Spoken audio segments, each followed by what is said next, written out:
Hello there, and welcome to Life Beyond Seen, where curiosity drifts like a slow current and science finds room to breathe. Tonight, we're going somewhere few eyes have seen and even fewer minds have truly imagined. Somewhere that lies beneath storms, below sunlight, deeper than whales dare to sing. The Kuril Trench, a place so far down that it sits closer to the Earth's molten mantle than to the surface of the sea. Before we sink into this quiet abyss, I wonder, where in the world are you listening from tonight? Maybe you can hear rain outside. Maybe you're lying in bed. Maybe you can almost hear the low hum of the ocean through the walls. However far you are from the sea, the Pacific reaches you in ways you can't always see, in the air you breathe, in the weather that crosses continents, in the quiet pulse of tides that never stop moving. If you find this slow voyage through science and sleep soothing, I'd be grateful if you gave the video a like or shared it with someone who might need a calm moment too. It helps this little corner of curiosity stay afloat. Now, take a breath, loosen your thoughts, and imagine looking down into a stretch of ocean where sunlight has never reached, where even sound seems unsure how to travel. That's where we're going. The Kuril Trench lies off the coast of Japan and Russia's Kamchatka Peninsula, part of the Pacific Ring of Fire, the restless boundary where tectonic plates grind, buckle and dive into the Earth's interior. It's a long scar in the planet's skin, running for nearly 1,800 kilometers, shaped by the slow-motion collision between the Pacific Plate and the Okhotsk Plate. To most of us, these are just names on a diagram, but down there, they're forces as old as continents. One plate slides beneath the other, dragging the seafloor down with it, forming a trench that drops more than 10 kilometers deep. That's taller than Mount Everest flipped upside down. Imagine standing at sea level and watching that mountain sink below you, all the way to its tip, and then some. That's how far the Kuril Trench reaches. It's easy to think of deep-sea trenches as voids, empty spaces at the edge of the map, but they're anything but. They're dynamic, violent, alive in ways that don't always include living things. The rocks themselves move, the sediments shift. Entire sections of the seafloor groan and buckle, creating earthquakes powerful enough to shake cities thousands of kilometers away. The 1952 Kamchatka earthquake, for instance, struck near this trench and sent waves racing across the Pacific. For the creatures that live there, quakes are just part of the weather, a tremor in the water that passes and fades. To us they're disasters, to them they're just Tuesday. The trench is not one uniform pit, but a chain of deep basins separated by ridges and faults. Cold, dense water from the surface sinks here, forming slow, heavy currents that slide along the bottom like invisible glaciers. It's dark, of course, but not silent. Even at these depths, microphones lowered into the Kuril Trench pick up a continuous symphony of low rumbles, distant echoes of quakes, the crackle of shifting sediment, and the faint crack of pressure building along faults. Some of those sounds are geological, some are biological, and some we still don't quite know. Humans first began to explore the trench properly in the mid-20th century, using heavy steel spheres lowered on cables, each one barely large enough for a person to sit in. These early bathyscaphs were little more than bubbles of air wrapped in steel, their windows tiny portholes of thick glass designed to resist the crushing pressure outside. At 10 kilometers down, the weight of the ocean above you is roughly 1,000 times that of the atmosphere. Every square inch of surface bears a ton of force. If a human body were exposed to that pressure unprotected, it would collapse instantly. And yet there are fish that live there, not by defying physics, but by quietly mastering it. Before we reach them, it's worth picturing what this world looks like. Light from the sun fades quickly in water, filtered and absorbed until all that remains by a few hundred meters down is a dim blue glow. Past a kilometer, even that vanishes. The Kuril Trench lies more than 10 times deeper. Down there, the darkness isn't just absence, it's substance, thick as velvet, absolute. You could shine a beam from the strongest flashlight ever built, and it would fade into blackness within meters. The water is near freezing, about 1 or 2 degrees above zero, and the pressure is so immense that even water behaves differently. It becomes slightly denser, slightly thicker. Metals creak, glass bends, electronics fail without extreme protection. Still, life persists. Not in defiance of the conditions, but because of them. Many deep-sea organisms are built not to fight their environment, but to become part of it. The fish known as the snailfish, for example, lives at depths where few others can survive. In 2022, researchers filmed one swimming near the bottom of the Kuril Kamchatka Trench, the deepest living fish ever recorded. It looked delicate, almost translucent, with fins like silk and skin as soft as jelly. Its body contains almost no air spaces, no swim bladder, no hollow bones. Every part of it is designed to resist collapse by avoiding anything that could be crushed. Its cells are filled with special molecules called osmolytes that prevent proteins from folding incorrectly under pressure. To the casual eye, it looks fragile. To physics, it's indestructible. Even smaller creatures thrive here in unimaginable numbers. Tiny amphipods, shrimp-like scavengers with transparent shells, scurry over the sediment like ghosts. They feed on marine snow, a constant drizzle of organic material falling from the upper ocean, bits of dead plankton, fecal pellets, fragments of jellyfish, and the occasional carcass of a larger animal that sank from the world above. Every speck is recycled. What we see as death at the surface becomes dinner in the deep. The rhythm of the abyss isn't about growth and decay in the way it is on land. It's about persistence, about making something out of almost nothing.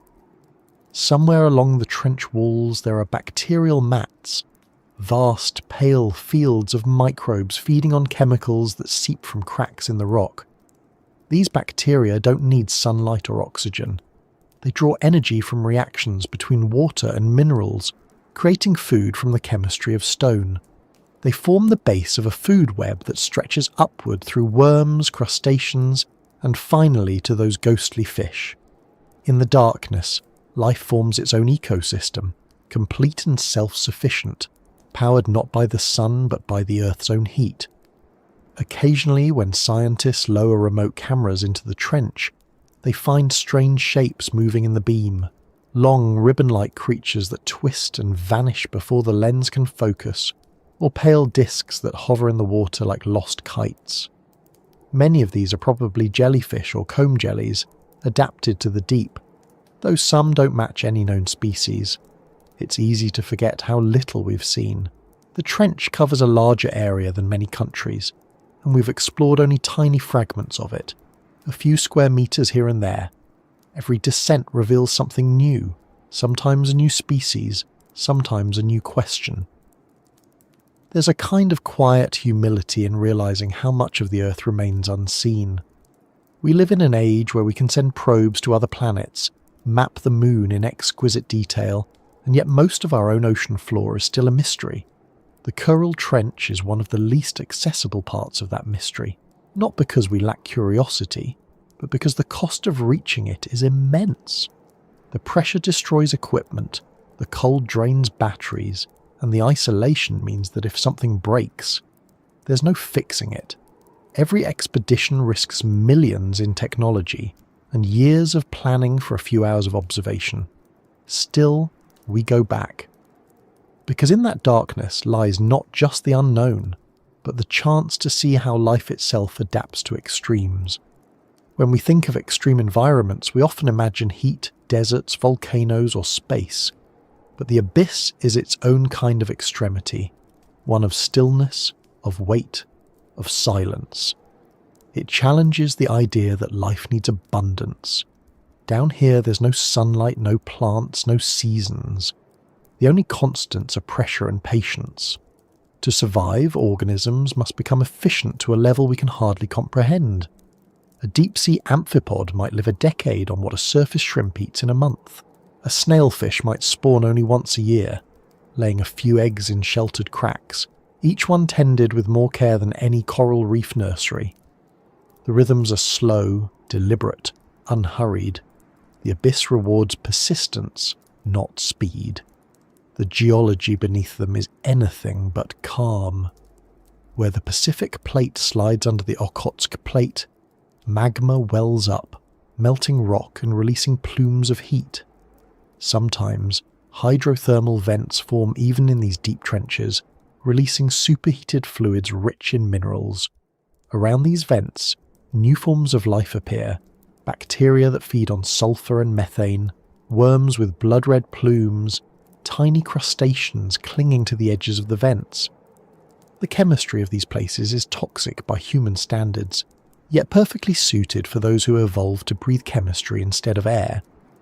It's strange to think that the bottom of this trench, a place we can barely visit, might resemble the early Earth more closely than anywhere on the surface today.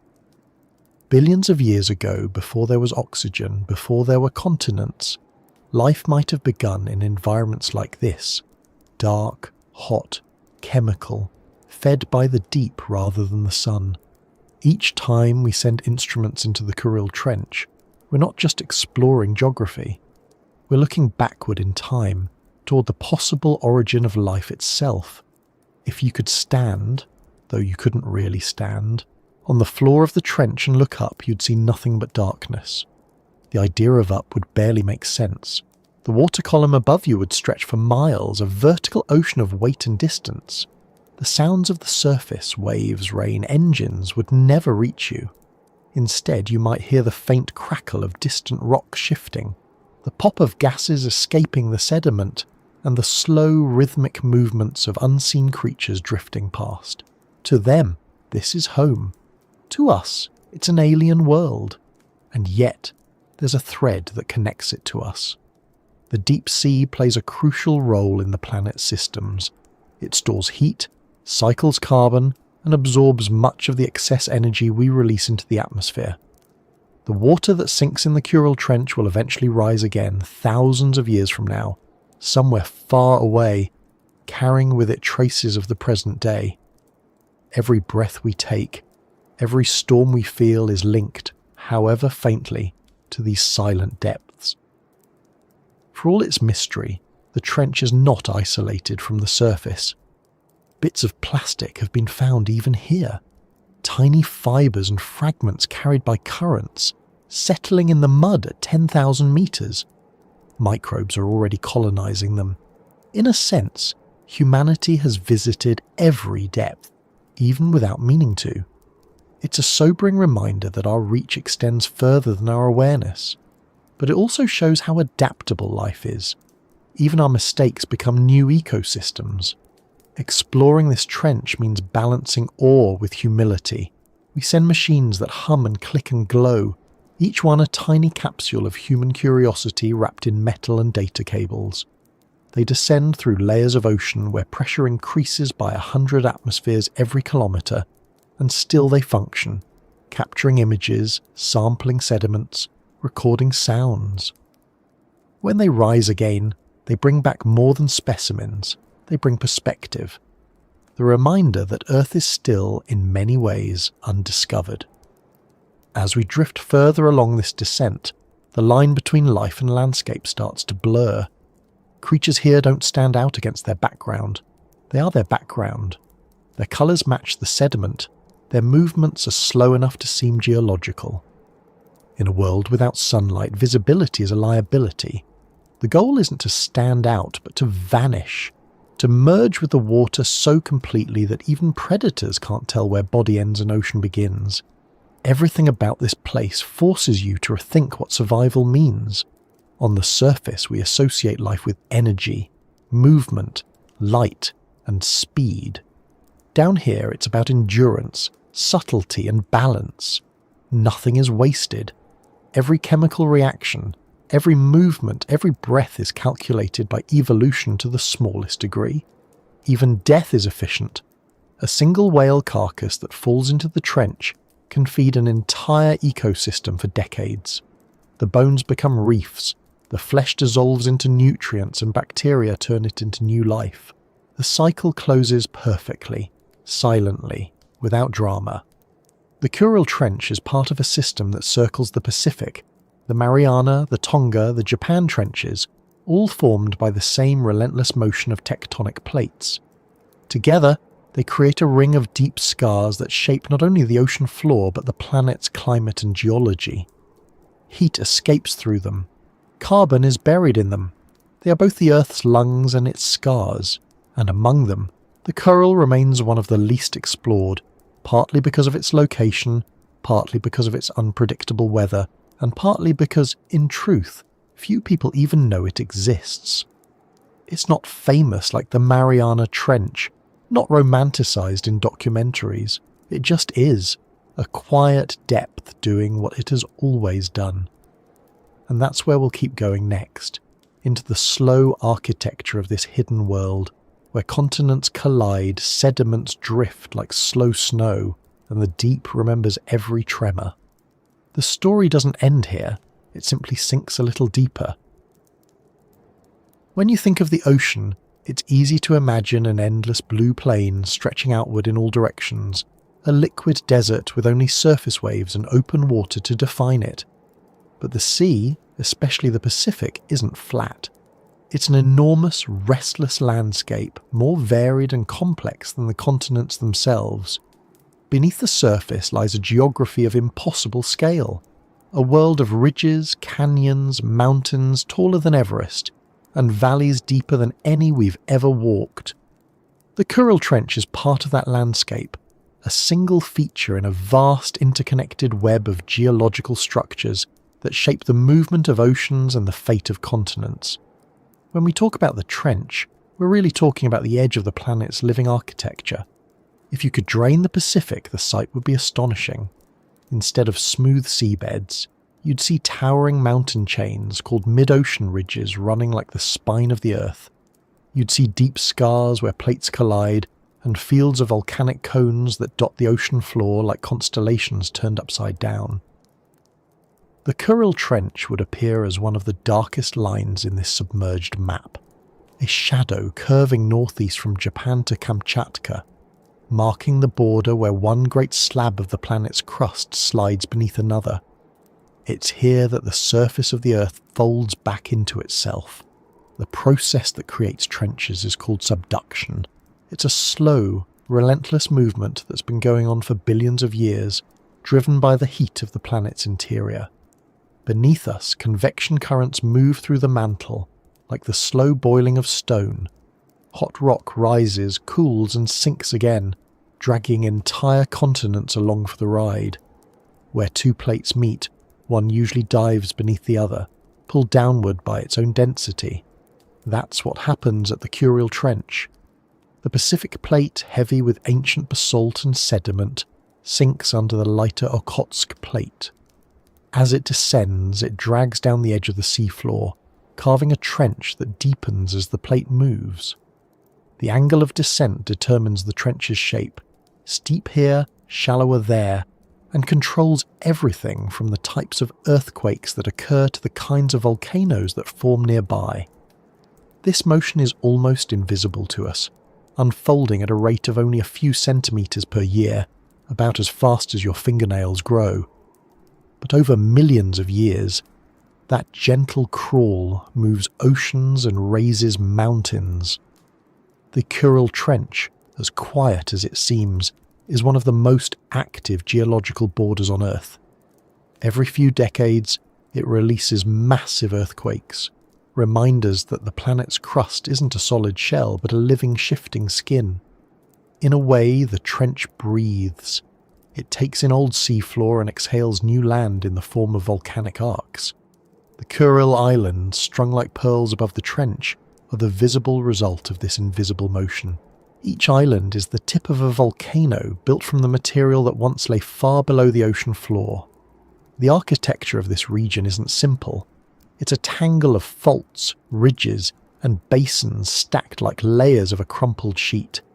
Imagine a line where two worlds meet, one descending, one resisting, and the immense pressure between them forcing rock to twist, fold, and fracture.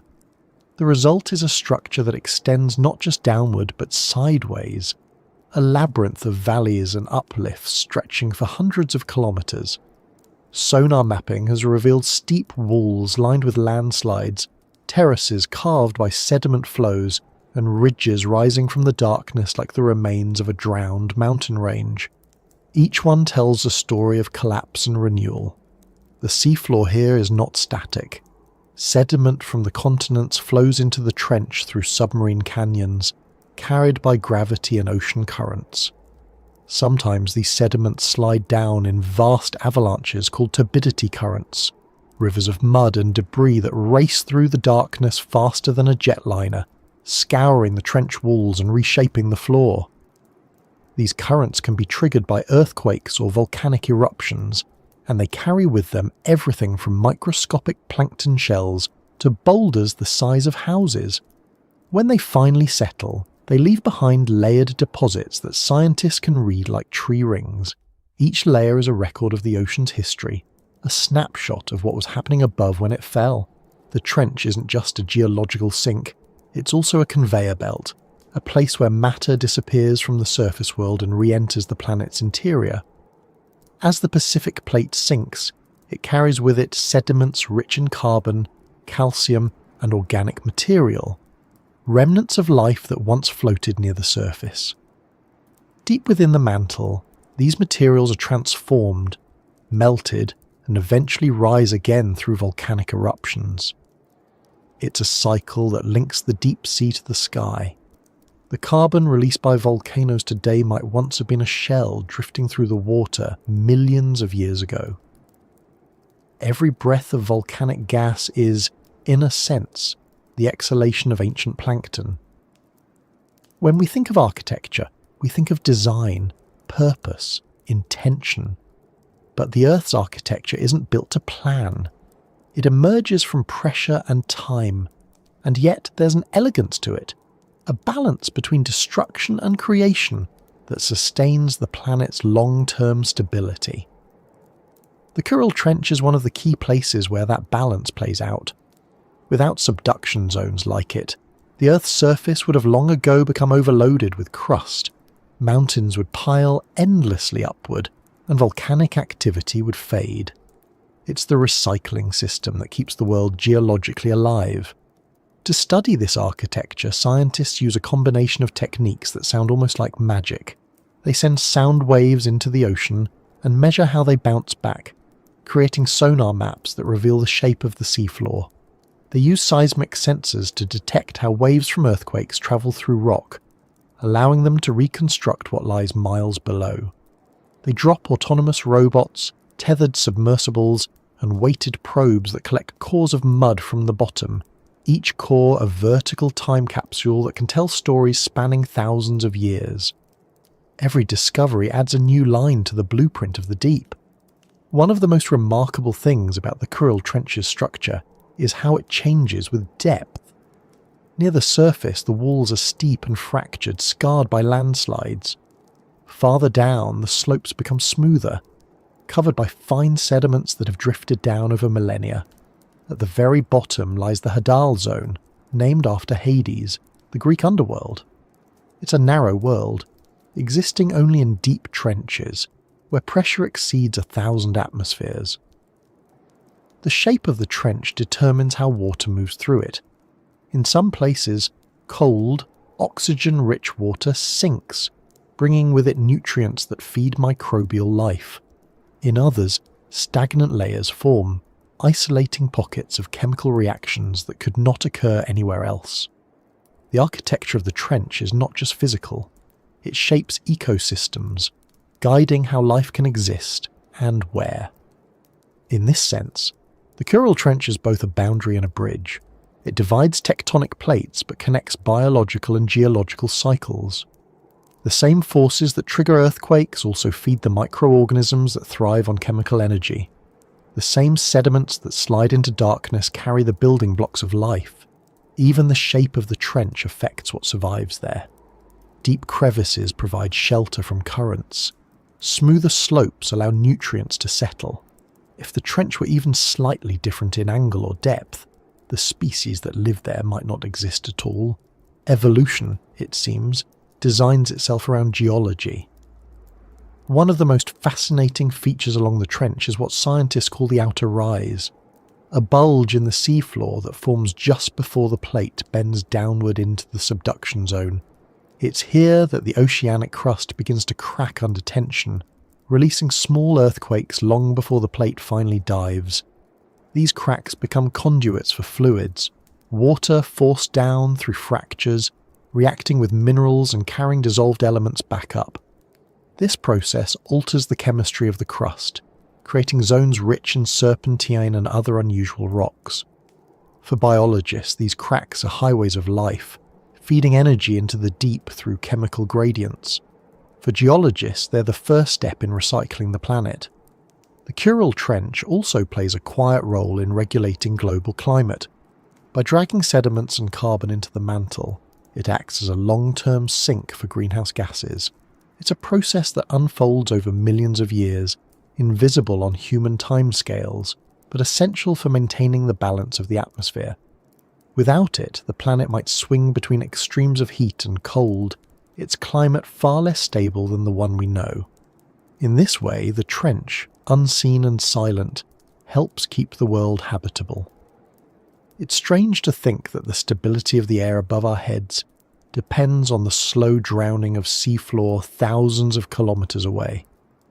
Some of the most haunting discoveries about this architecture come from sound rather than sight. When hydrophones were placed along the trench, they recorded a constant background hum, low-frequency vibrations caused by the movement of water and rock. Occasionally there are sharper bursts, the echoes of distant quakes or submarine landslides, but sometimes, amid the geological noise, there are sounds that don't quite fit. Rhythmic pulses, repeating clicks, long, drawn-out moans that seem organic but don't match any known species. Scientists are cautious about assigning meaning to them, but it's hard not to wonder. The architecture of the trench may shape not only the flow of water, but the very language of the deep. There's another kind of architecture hidden here too, the human one. Along the trench, arrays of cables and instruments stretch across the seafloor, part of international efforts to monitor earthquakes and tsunamis. Some of these sensors have been in place for decades, transmitting data through fibre optic lines buried in mud. They form a network of artificial nerves, listening for the planet's heartbeat. When a quake strikes, the signals travel faster than the waves themselves, allowing warnings to reach coastal cities in time to save lives.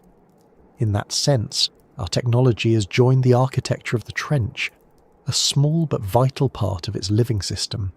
It's humbling to realise that what we call the deep sea's architecture is also a record of time. Each layer of sediment, each fold in the rock, each ridge and fracture tells a story that stretches back millions of years. It's not just space that defines this place, it's history written in pressure and depth. The Kuril Trench is older than civilization, older than the species listening to this story, yet it's not a relic. It's still moving, still changing, still sculpting the future shape of the Pacific. If you could speed up time and watch this region evolve over eons, it would look alive. Mountains would rise and crumble, islands would appear and vanish, volcanoes would ignite along invisible lines. The trench would deepen and shift, consuming ocean floor and creating new crust elsewhere. What seems eternal in the moment is always temporary in the scale of the Earth. Even the deepest abyss is just one phase in a long cycle of renewal. The architecture of the sea isn't built to last forever, it's built to change. And through that slow, unending change, life continues to adapt. Microbes evolve to feed on new minerals exposed by fresh fractures. Fish move deeper or shallower depending on the slope. Even the chemical composition of the water shifts as rocks dissolve and react. It's a constant conversation between geology and biology, each shaping the other. The Kuril Trench isn't just a structure, it's a living dialogue between rock, water and life. As we keep descending through this hidden architecture, the details grow finer, the patterns more intricate. The trench narrows, pressure mounts, and the familiar rules of the ocean give way to something stranger. The environment becomes less about gravity and more about chemistry, less about currents and more about gradients. The sea's architecture transitions from the physical to the biological, from rock to tissue, from the skeleton of the planet to the bodies that inhabit it. The deeper we go, the more the line between architecture and organism dissolves. Tube worms build chimneys of minerals that resemble cathedrals. Bacteria form mats that look like marble veils. Even the smallest crustaceans carve burrows and tunnels into the sediment, shaping micro-landscapes that last for centuries. The sea builds, and life decorates. Together they create a world that, though unseen, rivals any coral reef in complexity. And that's where we drift next, further into the darkness where continents collide, where the pressure thickens the water itself, and where life begins to appear not as a visitor, but as a resident sculptor. The structures grow stranger, the organisms more alien, and the question becomes not just how they survive, but how the deep has become their home. As the slow descent continues, the surrounding water begins to feel heavier, though weight here is more a presence than a pressure. The deeper you go, the more the world above fades, and what replaces it is not emptiness, but a dense, invisible field of forces. This is where continents collide and oceans tremble, where the hard skin of the earth folds inward and the sea itself becomes an accomplice in the planet's constant rebalancing act. The Kuril Trench, for all its quiet appearance, is a fault line not only between plates of rock, but between stability and chaos. When people imagine earthquakes, they picture the ground shaking underfoot, buildings swaying, and the sound of glass rattling in window frames. But the true violence of most quakes begins far from view, down in these hidden seams of the planet. The collision of the Pacific and Okhotsk plates is not an event, it's a condition, a permanent state of tension. The Pacific plate is pulled westward, descending into the mantle, while the smaller Okhotsk plate resists and bends.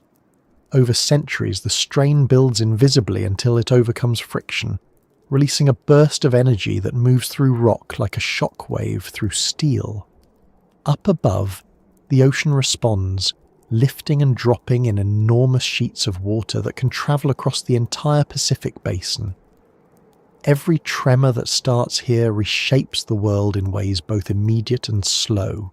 The 1952 Kamchatka earthquake, for instance, registered as one of the largest ever recorded with a magnitude of 9.0. The seafloor rose and fell by meters in seconds, displacing billions of tons of water and sending tsunamis toward Alaska, Hawaii, and even Chile. The energy released in that single event was equivalent to several thousand atomic bombs. Yet when it happened, the surface gave no warning. The water merely swelled, hesitated, and then began to move. To the life in the trench, it was another pulse in an endless rhythm. To humans, it was a reminder that the solid ground we trust is never truly still. These collisions between plates are part of what's called the subduction cycle. As one plate sinks, it drags down sediments, water, and minerals from the ocean floor. When these materials reach depths of around 100 kilometers, the heat and pressure squeeze the water out of the rocks. That released fluid rises into the overlying mantle, lowering its melting point and triggering the formation of magma. That magma, lighter than the surrounding rock, begins to ascend, sometimes feeding volcanic arcs like the Kuril Islands or Japan itself. So, when continents collide, they don't just create earthquakes, they give birth to volcanoes. The trench is the inhale, the volcano the exhale. Together they are one system, moving matter from the surface to the deep and back again in a cycle older than the seas themselves. It's strange to think that the very mountains we see above water are the mirror image of these unseen trenches. One rises because the other sinks. The Himalayas exist because somewhere else the seafloor disappears. In that sense, every collision is both destructive and creative. The Kuril Trench consumes, but its shadow above, the Kuril-Kamchatka volcanic arc, builds. The islands there form a jagged line of peaks and craters stretching hundreds of kilometres, some still active, their eruptions punctuating the region's long silences. When one erupts, ash falls into the ocean, adding new minerals that drift down into the trench, feeding the deep ecosystems below. What begins in the collision of continents ends in the nourishment of life at the bottom of the sea. The tremors that ripple through the trench don't all announce themselves with violence. Some are slow earthquakes, events that unfold over days or weeks, too gradual to be felt at the surface but powerful enough to move continents by centimetres. These silent shifts are recorded only by the sensitive seismometers buried in the sea floor. They reveal that the trench is always in motion, never truly at rest.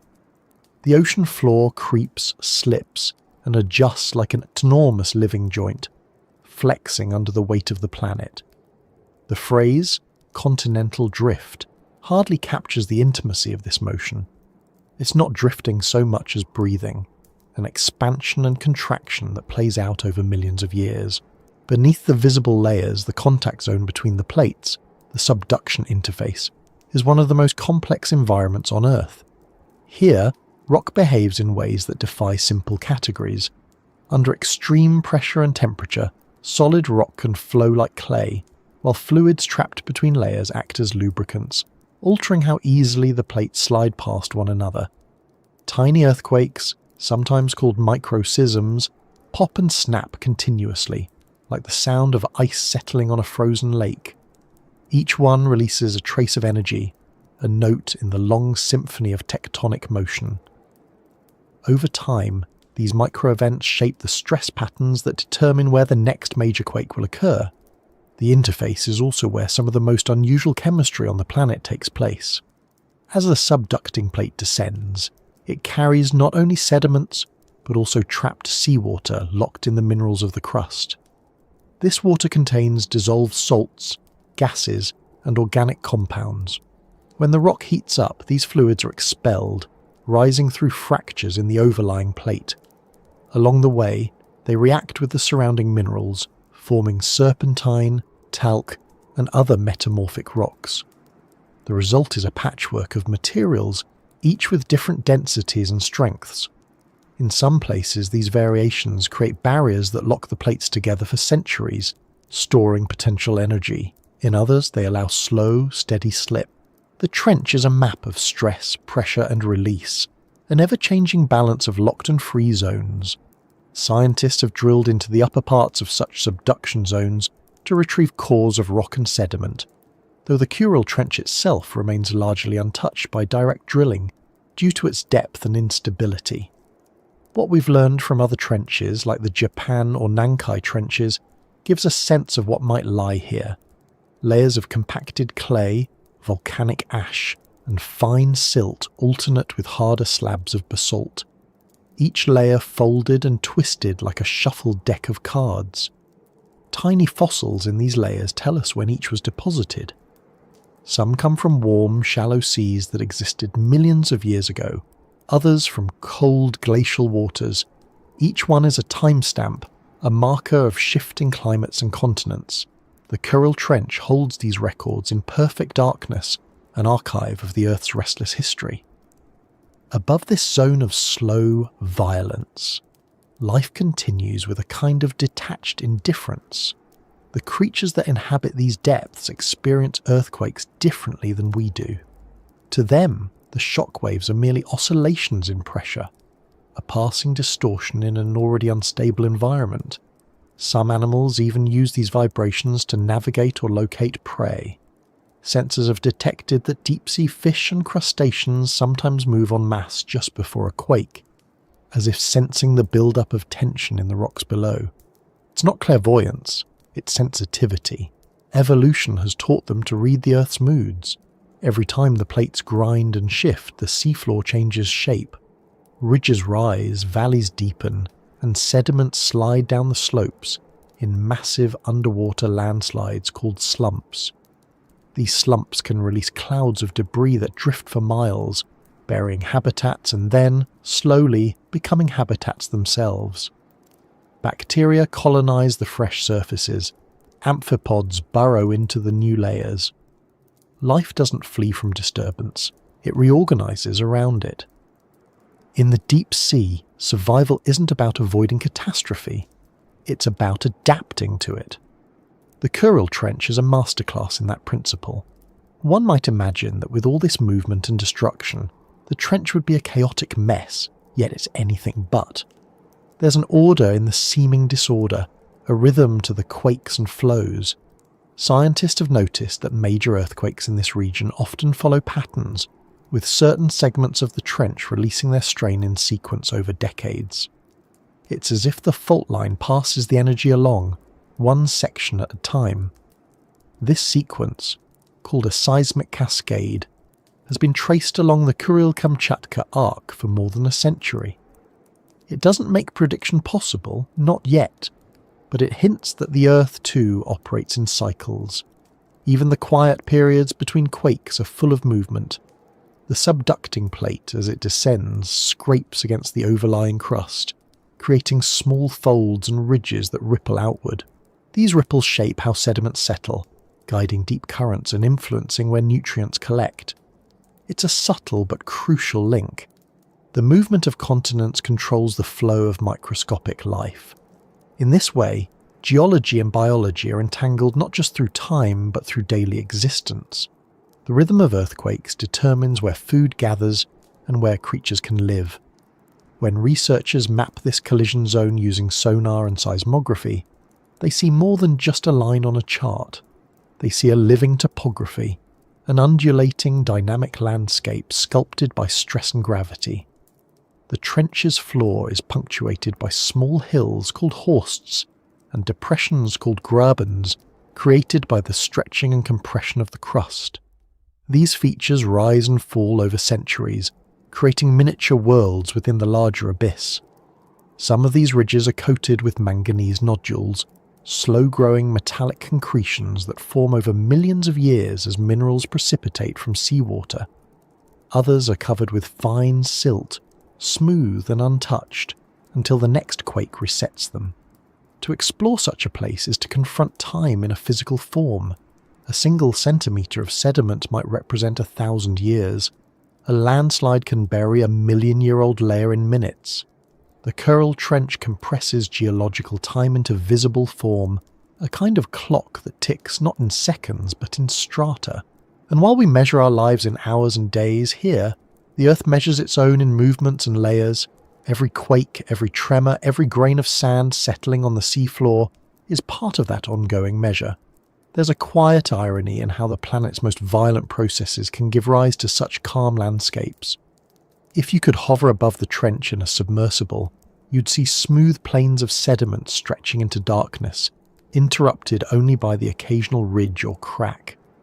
The violence that shapes them is invisible, stored as potential energy deep within the rocks. The ocean absorbs it, diffuses it, hides it. Only when that balance is broken does the power reveal itself briefly before vanishing again into stillness. These collisions have another more distant consequence. They shape the distribution of entire ecosystems across the Pacific. Volcanic arcs formed by subduction release minerals like iron, which eventually wash into the ocean and fertilize plankton blooms. Those blooms feed fish, which feed larger animals, and in time, some of that organic matter sinks back into the trench. Even whales, when they die and drift downward, become part of this exchange. Their bones settle on slopes created by ancient quakes, their decay releasing nutrients that spark new colonies of life. In a roundabout way, the trembling of continents sustains the quietest corners of the ocean. What we call disaster is, to the planet, maintenance. The Kuril Trench is one of the gears in that mechanism. It resets stress, recycles matter, and renews surfaces. Without such collisions, the Earth would stagnate, its interior heat trapped, its atmosphere unbalanced, its crust unchanging. Our world's beauty, the mountains, valleys and oceans, exists because the planet refuses to stay still. The trembling of the Kuril Trench is not a flaw. It's the heartbeat of the Earth itself. The human presence in this story is faint but growing. Instruments now line parts of the trench, listening for shifts in pressure, measuring ground motion, and tracking the slow warping of the seafloor. Satellites above register tiny displacements in the land after each quake, mere millimeters of movement that reveal where strain is building next. This network of observation is our way of eavesdropping on the conversation between continents. The more we listen, the clearer the rhythm becomes, though it remains a language we don't yet fully understand. Even so, the lessons are tangible. Understanding how and where the Earth trembles has saved lives, improved building designs, and deepened our sense of connection to the forces that built the world. The Kuril Trench reminds us that the planet is not a stage set for our comfort, but a dynamic system that continues to evolve. We live atop moving plates, above shifting trenches, beside restless arcs of fire. And yet, despite that fragility, life thrives. Perhaps it thrives because of it. As we drift deeper into this borderland between plates, the pressure increases, the temperature drops, and the water grows stiller. The light from our instruments fades into a haze of particles drifting like dust in a dark room. Somewhere below, the two plates continue their slow collision, shaping the future in silence. This is not an ending or a beginning. It's just another moment in the long conversation between ocean and continent, between motion and rest. The trembling continues, and within that motion, life endures. And further below that trembling skin, deeper still, lies a region so silent it borders on otherworldly, a place where sunlight has never existed, where chemistry replaces photosynthesis, and where the very idea of life must be redefined. That is where we're going next, into the depths where light fades, pressure rises, and silence deepens. As the descent continues, the faintest traces of daylight begin to vanish, absorbed by the ocean itself. What was once blue becomes a darker blue, then navy, then the colour of old ink, until even that disappears. The human eye is built for sunlight, for reflection and contrast, but down here there is no reflection and almost no contrast. Shapes fade into gradients, edges blur, and before long the concept of seeing starts to lose meaning. In the upper ocean, light defines life. In the abyss, its absence does. The Kuril Trench lies within that absolute absence, a world ruled not by sight but by touch, vibration, and chemistry. It takes less than 1,000 meters for the last photons from the sun to disappear completely. Everything below that is night, a night so total that it's been undisturbed for millions of years. The water here is cold, barely above freezing, and yet it never freezes, not because of warmth, but because of pressure. With each 100 meters, the weight of the ocean above adds another 10 atmospheres of force. By the time you reach the depths of the Kuril Trench, the pressure is over 1,000 times greater than what you feel at the surface. It's a kind of weight that's impossible to imagine, not because it crushes, but because it's everywhere, pressing equally on every direction. To survive here, organisms must not resist that pressure but become part of it. This is where the surface world and the deep world diverge entirely. Above, energy comes from the sun, filtered through photosynthesis into plants, algae, and everything that eats them. Below, energy comes from what drifts down from above, or what seeps out of the planet itself. Every flake of dead plankton, every scrap of organic matter, every piece of detritus becomes a lifeline. Scientists call this constant drizzle marine snow. It falls gently through the water column, glowing faintly under the right light, a steady rain of decay that never ends. To us it might sound bleak, but for the creatures of the deep it's abundance, a perpetual meal delivered from a world they'll never see. Marine snow doesn't fall evenly. Currents carry it sideways, eddies twist it into spirals, and in some regions, like the trench slopes, it gathers in dense layers. When researchers send sediment traps into the Kuril Trench, they collect thousands of particles per square metre each day, most smaller than a grain of sand.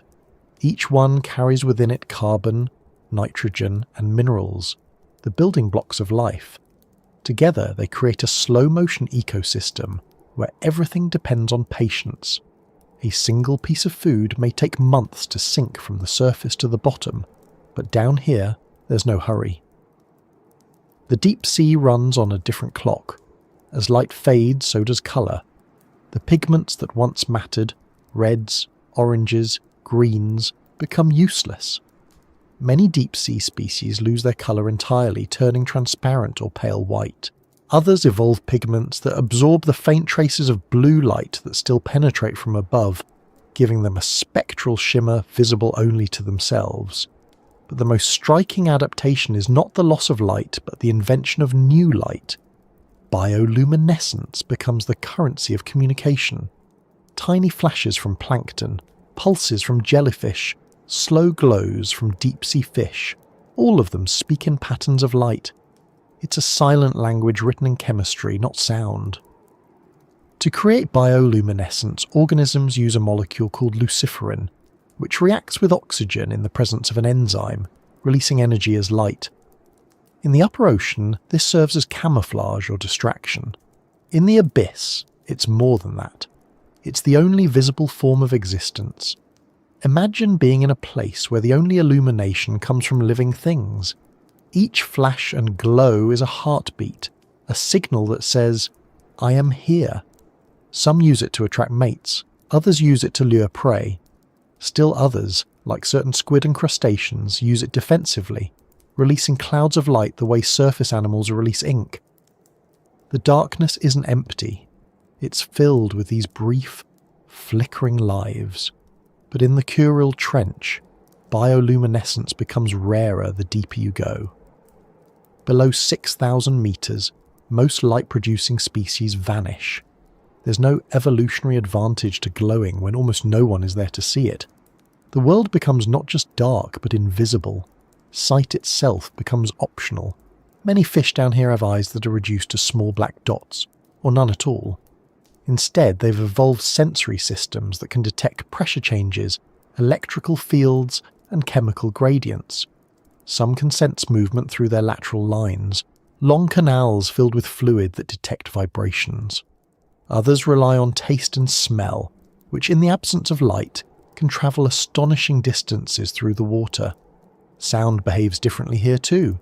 In the deep sea, it travels faster and farther because of the density of the water. A single low-frequency vibration from a landslide or whale call can carry for hundreds of kilometres. Hydrophones placed near the Kuril Trench record a soundscape unlike anything on land.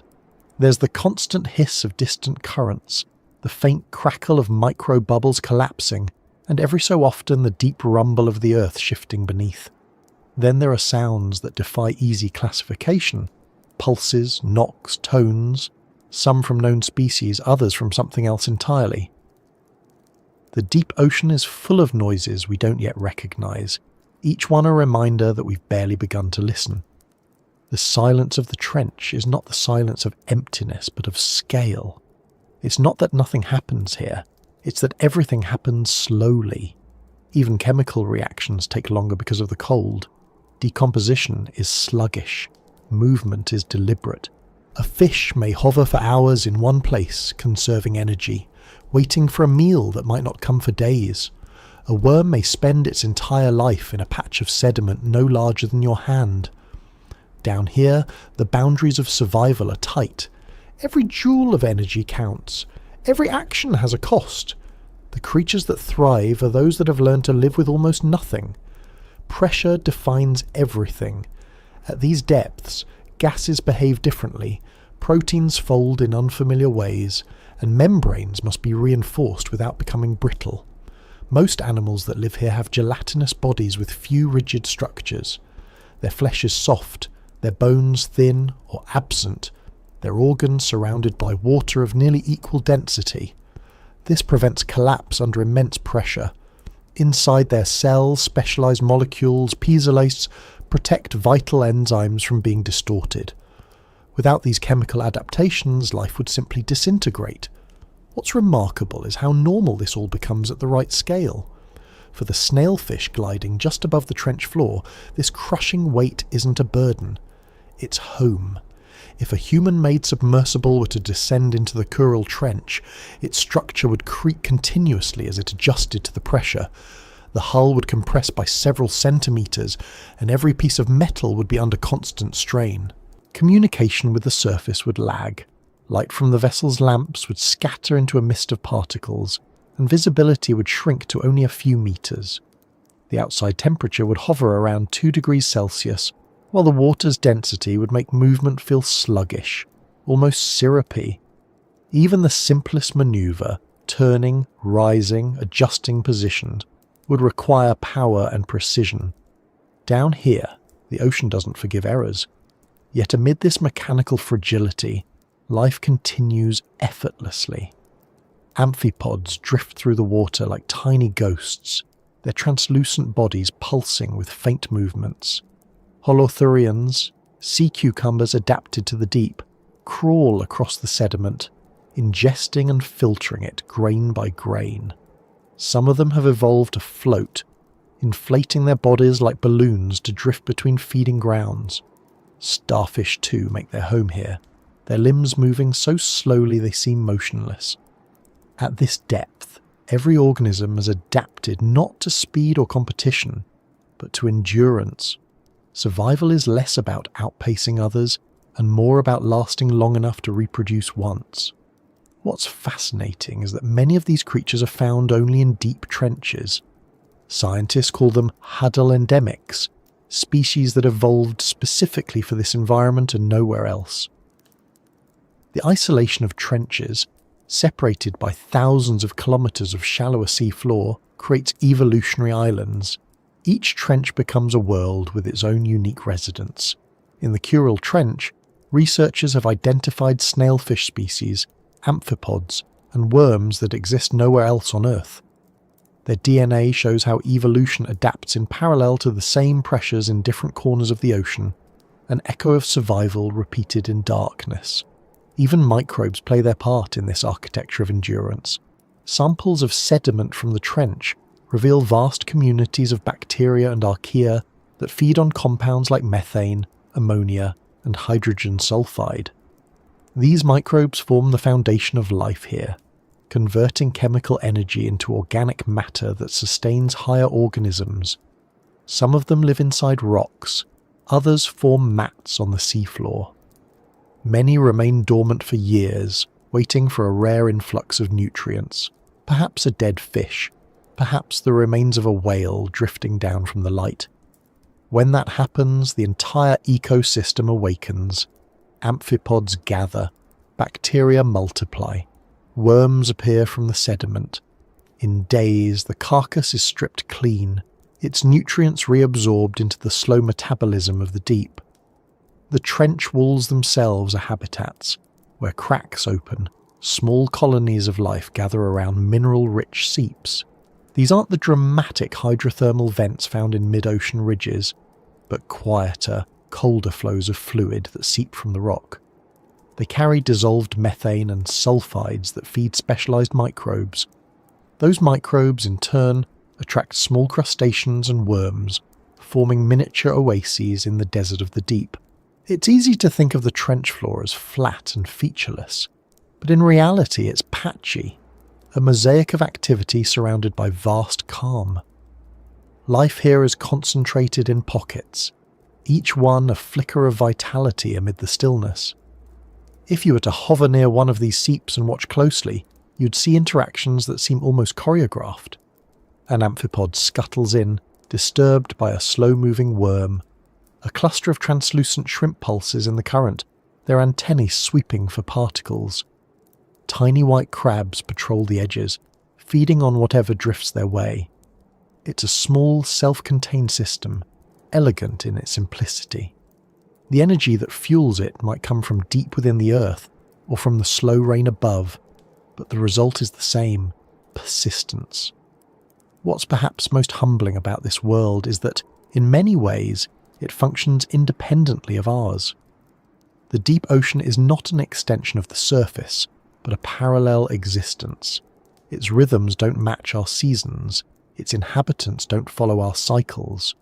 They exist on geological time, where centuries can pass with little change, and yet the boundary between the two worlds is porous. When storms rage on the surface, turbulence can carry organic matter downward. When volcanoes erupt, ash falls into the sea and drifts down like snow. Even distant human activity leaves traces here. Tiny plastic fibres, chemical residues, microscopic metal particles. The abyss is far, but it's not separate. Silence in this environment is not the absence of sound, but the absence of interruption. Everything that happens here is part of a continuum. The slow settling of particles, the faint current against the trench wall, the almost imperceptible stirring of a fish's fins, all merge into a kind of constant, low-frequency hum. When humans listen to recordings from the deep, they often describe the sound as soothing, almost hypnotic. It's as if the ocean itself is breathing. To understand the abyss is to confront how limited our senses are. We rely on light and air to navigate our world, but in this realm, neither applies. Machines help us translate it. Cameras, sensors, hydrophones. But even they capture only fragments. The rest must be imagined, pieced together from data, inference, and the faint traces left on instruments. It's an odd partnership between knowledge and wonder. We can measure temperature to the thousandth of a degree, yet we still don't know what many of these animals look like alive. The deeper we go, the more precise our instruments become, and the less certain our understanding feels. Pressure, darkness, silence. These are not just conditions here, they are constants, woven into every molecule of life. The trench is not a place of despair or danger. It's a demonstration of balance, of what happens when organisms evolve not to fight the environment, but to harmonize with it completely. Each species, from the smallest microbe to the largest snailfish, is a note in that harmony. And together, they compose a world that exists in perfect quiet, far from the noise of waves and wind. If you linger in that thought long enough, the boundary between observer and environment starts to dissolve. The stillness seeps in, the weight settles around you, and the concept of time stretches thin. You realize that the deep sea doesn't rush, doesn't hurry, doesn't even flow in the way rivers do. It endures, it holds, it waits, and in that waiting, it sustains life that seems impossible.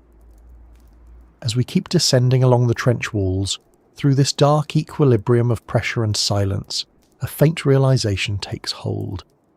This is not the bottom yet. The world still extends downward, deeper than any submersible has gone here, into regions where even the instruments struggle to function. Somewhere below, there are still layers of sediment untouched, species unseen, and processes we can only guess at. The pressure continues to rise, the light continues to fade, and the silence somehow grows deeper still. And just below that threshold, in places where even the strongest light can't reach, and only the faint hum of the earth remains, life begins to transform into something stranger, something that doesn't resemble what we think of as familiar at all.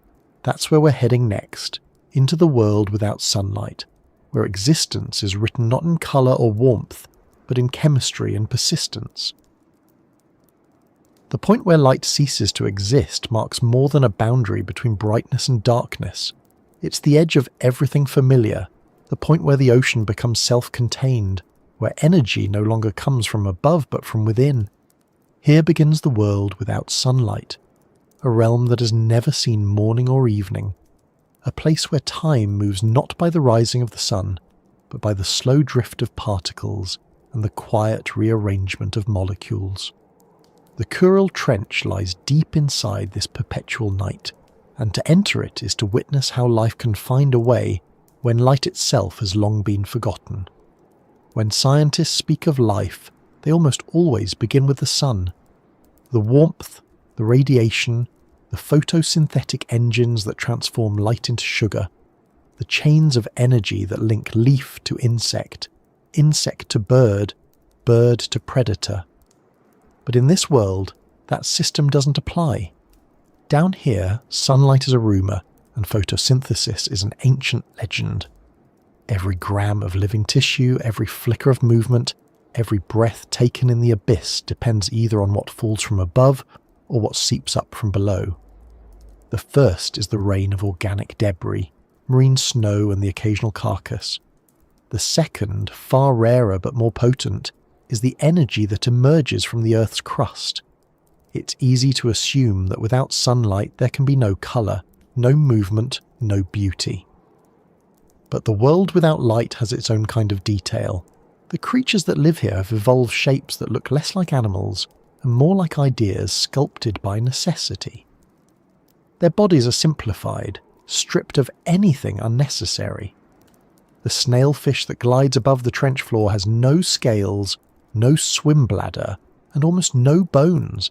It moves with slow undulations, more like a ribbon than a vertebrate. Its skin is translucent, revealing faint traces of muscle and organs beneath. The softness isn't fragility, it's efficiency. At these pressures, strength lies not in resistance, but in yielding. Nearby, amphipods scurry across the sediment, their exoskeletons thin and glassy. They are scavengers, feeding on the remains of whatever drifts down. When a whale dies far above, its body sinks slowly, twisting in the currents until it reaches the bottom. What happens next is one of the most extraordinary ecological processes on Earth. Within hours of its arrival, the first wave of scavengers descends, sharks in shallower regions, but in the trench, amphipods, worms and bacteria take their place. They strip the flesh, consume the fat, and reduce the carcass to bones. Then, other species arrive, specialized microbes that feed on the lipids within the bones themselves, producing hydrogen sulfide as a byproduct. That chemical, toxic to most life, becomes food for other bacteria, which in turn feed new layers of worms and crustaceans. What begins as death becomes an explosion of life. A whalefall can support a community for decades. Such communities are rare, but they reveal the rule that governs this world. Nothing is wasted. Every molecule of carbon, every fragment of protein, every atom of nitrogen is recycled again and again. The absence of sunlight doesn't mean the absence of energy, it means energy is more precious.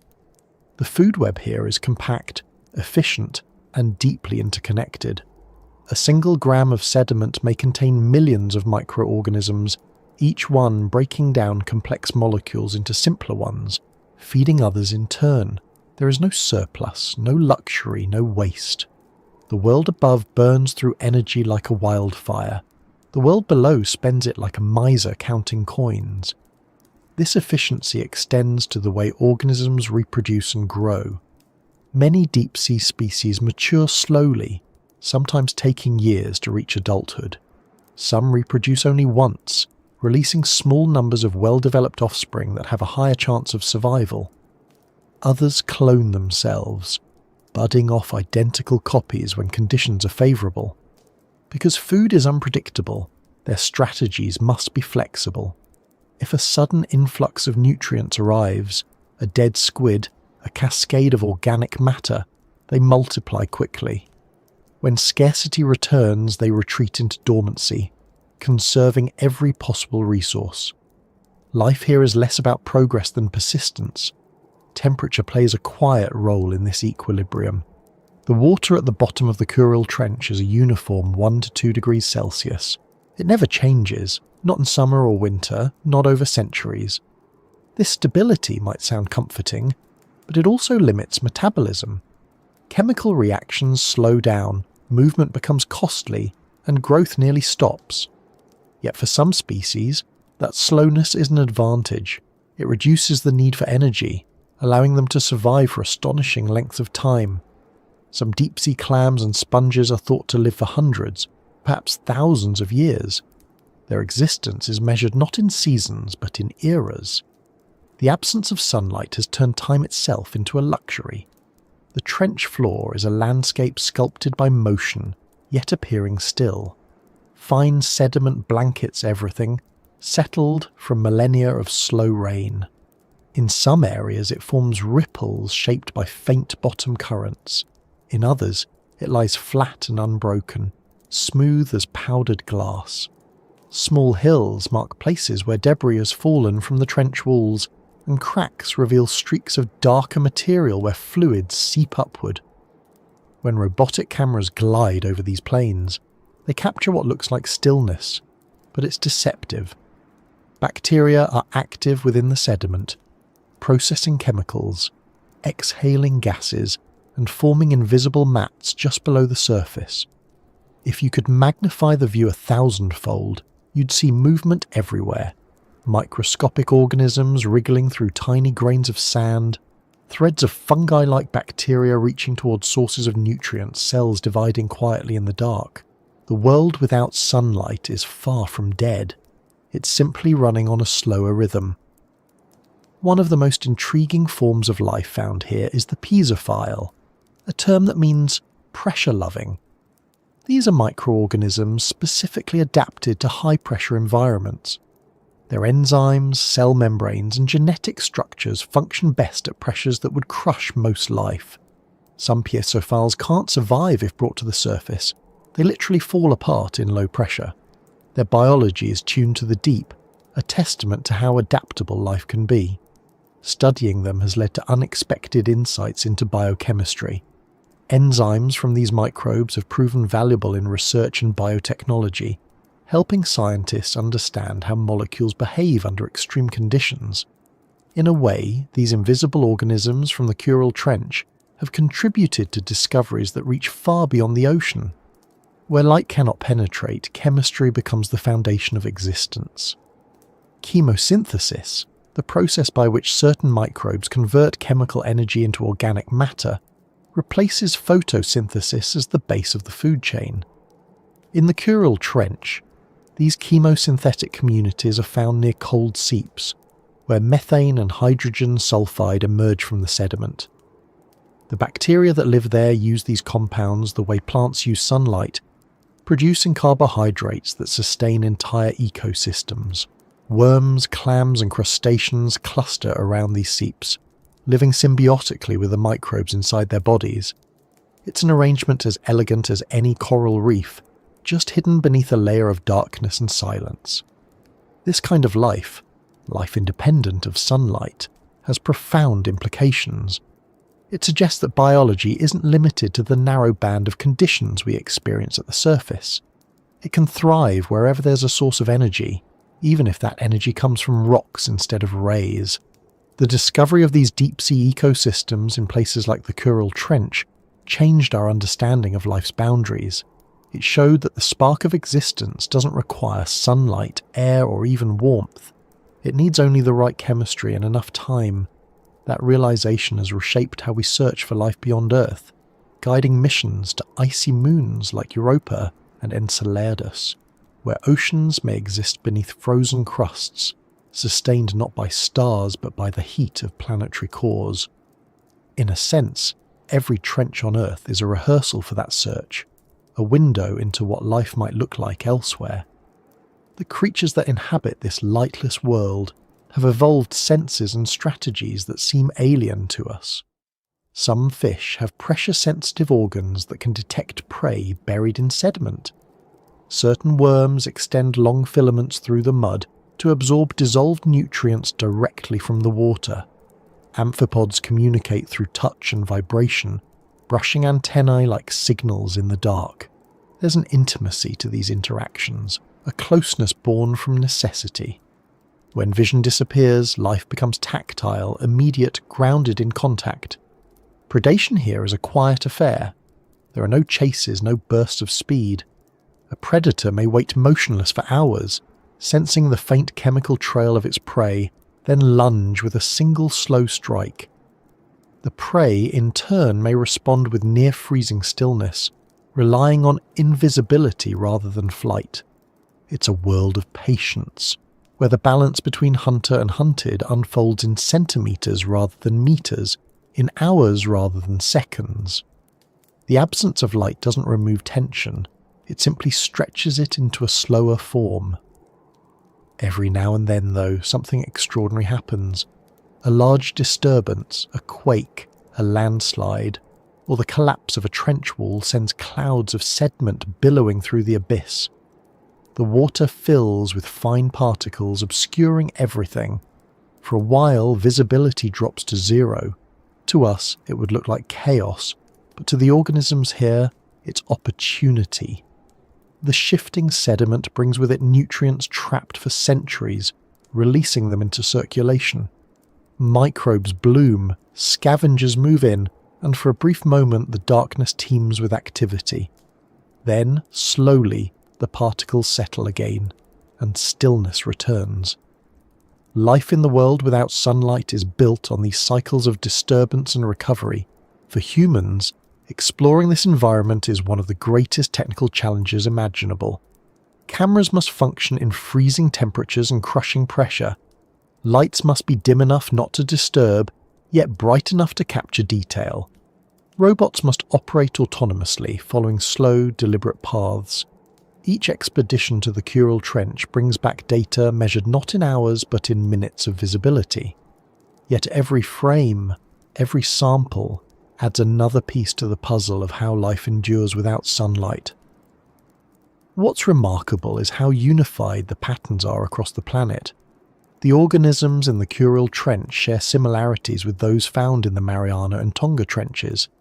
It's as if the deep ocean, separated by vast distances, still speaks a single evolutionary language. The pressures are different, the chemical compositions vary, but the adaptations converge. Transparency, softness, slowness. These are the universal traits of survival in darkness. Even here, far removed from the surface, the fingerprints of our species are present. Tiny microplastics have been found in the stomachs of amphipods collected from the trench. Synthetic fibres, likely from clothing, have settled into the sediment. Chemical traces of industrial activity have reached even these depths. It's a sobering reminder that the world without sunlight is not untouched. It is part of the same planet, connected through invisible threads of current and gravity. Yet even those traces become part of the ecosystem. Bacteria colonize the plastic, forming biofilms. The synthetic becomes organic. Life, as always, adapts. In the absence of light, the distinction between life and environment blurs. Many organisms are nearly indistinguishable from the sediment they live in. Some worms and crustaceans use mud as camouflage, coating themselves in it. Others have skin that reflects almost no light, blending perfectly into the darkness. Even movement becomes an act of invisibility. To survive here is to vanish. The absence of sunlight has not created a dead world. It has created a hidden one, a place where evolution's creativity is guided by pressure and chemistry, instead of colour and speed. The deep doesn't compete with the surface for beauty. It expresses it differently. In the world without sunlight, beauty lies in precision. The perfect balance between fragility and function, between existence and erasure. As we move along the trench floor, the quiet becomes deeper, the patterns of life more subtle. The pressure no longer feels like a force, but like the natural condition of being. The darkness is not an obstacle, but a background against which the smallest movement matters. Every detail becomes clearer. The faint swirl of sediment from a passing amphipod, the delicate imprint of a worm's track, the slow fall of a particle that may have begun its journey months ago near the surface. The world without sunlight isn't a void. It's a conversation that never needed light to begin with. And as we drift further, we start to encounter the strange inhabitants of the true deep. The creatures that have evolved forms and mechanisms unlike anything on land or even in shallower seas. The snailfish, the amphipods, the microbial mats are just the beginning. Below them lies another layer of mystery, where life takes on shapes so improbable that even naming them feels premature. They are the proof that existence continues to invent itself, even here, in the coldest and darkest places. That's where we go next, into the realm of those creatures that endure where physics itself seems unwilling to cooperate. a place where biology bends its own rules to keep moving forward, where life in its simplest forms becomes life at its most astonishing. When life sinks below the threshold where light no longer matters, the rules begin to change. The further we descend, the more pressure rewrites biology, and the creatures that exist here become living proof that nature has almost no limits. The Kuril Trench is one of those rare places where life doesn't just endure the impossible, it has made the impossible its natural state. Every organism here is an experiment that worked. Every movement, every chemical reaction, every fragile body plan represents a solution to a problem we can barely imagine. This is where the world becomes strange enough to seem alien, and yet everything about it is still deeply, unmistakably Earth. When scientists first managed to film the depths of the Kuril Trench, they weren't expecting to find much. They lowered cameras, baited traps, and waited, assuming that only a few hardy scavengers would appear. What came into view was a community of animals that seemed delicate, otherworldly, and yet completely at ease in a world of 1,000 atmospheres of pressure. There were translucent fish, pale amphipods, sea cucumbers gliding like balloons, and long, thread-like worms waving gently in the currents. Nothing rushed, nothing panicked. In the silence and cold, everything moved with measured grace, as though time itself had slowed to match the water. One of the most studied residents of this trench is the Hadal snailfish, the deepest living vertebrate known to science. It was filmed at depths of more than 8,000 meters, swimming in slow arcs above the sediment. To an untrained eye, it looks fragile, like a creature that could dissolve if touched. Its skin is gelatinous and nearly transparent, its fins soft and thin, but inside its biology is a masterpiece of adaptation. Without a gas-filled swim bladder, it doesn't need to fight buoyancy. Its bones contain very little mineral, making them flexible instead of brittle, and its cells are filled with a special molecule called trimethylamine N oxide, or TMO, which stabilizes proteins under extreme pressure. It's the same compound that gives many deep-sea fish their distinctive smell when brought to the surface, though down here it's simply a survival tool. The deeper the fish, the more TMAO it carries. At these depths, that chemistry becomes a shield against collapse. Even its behavior reflects a kind of optimization. The snailfish doesn't hunt in the way surface predators do. It drifts just above the sediment, using sensors along its body to detect movement. When it finds prey, usually amphipods or small worms, it opens its mouth slowly, creating a vacuum that draws the food in. No chase, no struggle, just precision. Each meal might be tiny, but in a place where energy is scarce, it's enough. Its entire design is centered on conserving energy while maximizing stability. The snailfish isn't fighting the deep, it's part of it. The amphipods, by contrast, are restless. These tiny crustaceans dominate the trench floor, thriving in places where few others can survive. They are the recyclers of the abyss, feeding on the constant fall of organic debris. Their bodies are transparent, their organs faintly visible inside. Some species reach astonishing sizes compared to their shallow water relatives, up to 10 centimeters long, an example of what scientists call deep-sea gigantism. The reasons for this are still debated. Some think it's due to colder temperatures and higher oxygen availability. Others suspect it's a side effect of slow metabolism combined with long lifespans. Whatever the cause, it makes the amphipods here look like ghostly giants drifting across a pale desert. They live fast compared to most deep-sea creatures, breeding in cycles that match the sporadic arrival of food. When a large meal appears, a whale carcass, a patch of decaying algae, they swarm in the thousands, stripping it to the bone. When food is scarce, they burrow into sediment, waiting for weeks without eating. Their digestive systems can slow almost to a stop, conserving every calorie. If disturbed, they dart upward, their bodies bending and releasing in quick, efficient bursts. In their movements, you can see both fragility and endurance, a paradox that defines almost everything alive in the deep, Among the amphipods live worms of countless kinds, polychaetes with feathery appendages, nematodes thinner than a hair, and ribbon worms that glide through the mud like living threads. Many of these species have never been named. Their diversity is staggering. In a handful of sediment, scientists can find dozens of species, each specialized to feed on slightly different materials. Some filter particles suspended in the water, others graze on microbial films, still others burrow deep into the mud, drawing in oxygen-poor water and extracting trace nutrients from it. To the naked eye, they might seem insignificant, but collectively, they keep the chemistry of the trench in balance, breaking down organic matter, cycling nitrogen, and making it possible for higher forms of life to exist.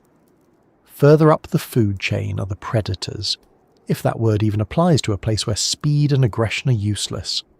There are amphipods that feed on smaller amphipods, translucent fish that swallow prey half their size, and even gelatinous predators that drift silently, consuming anything that brushes against their bodies.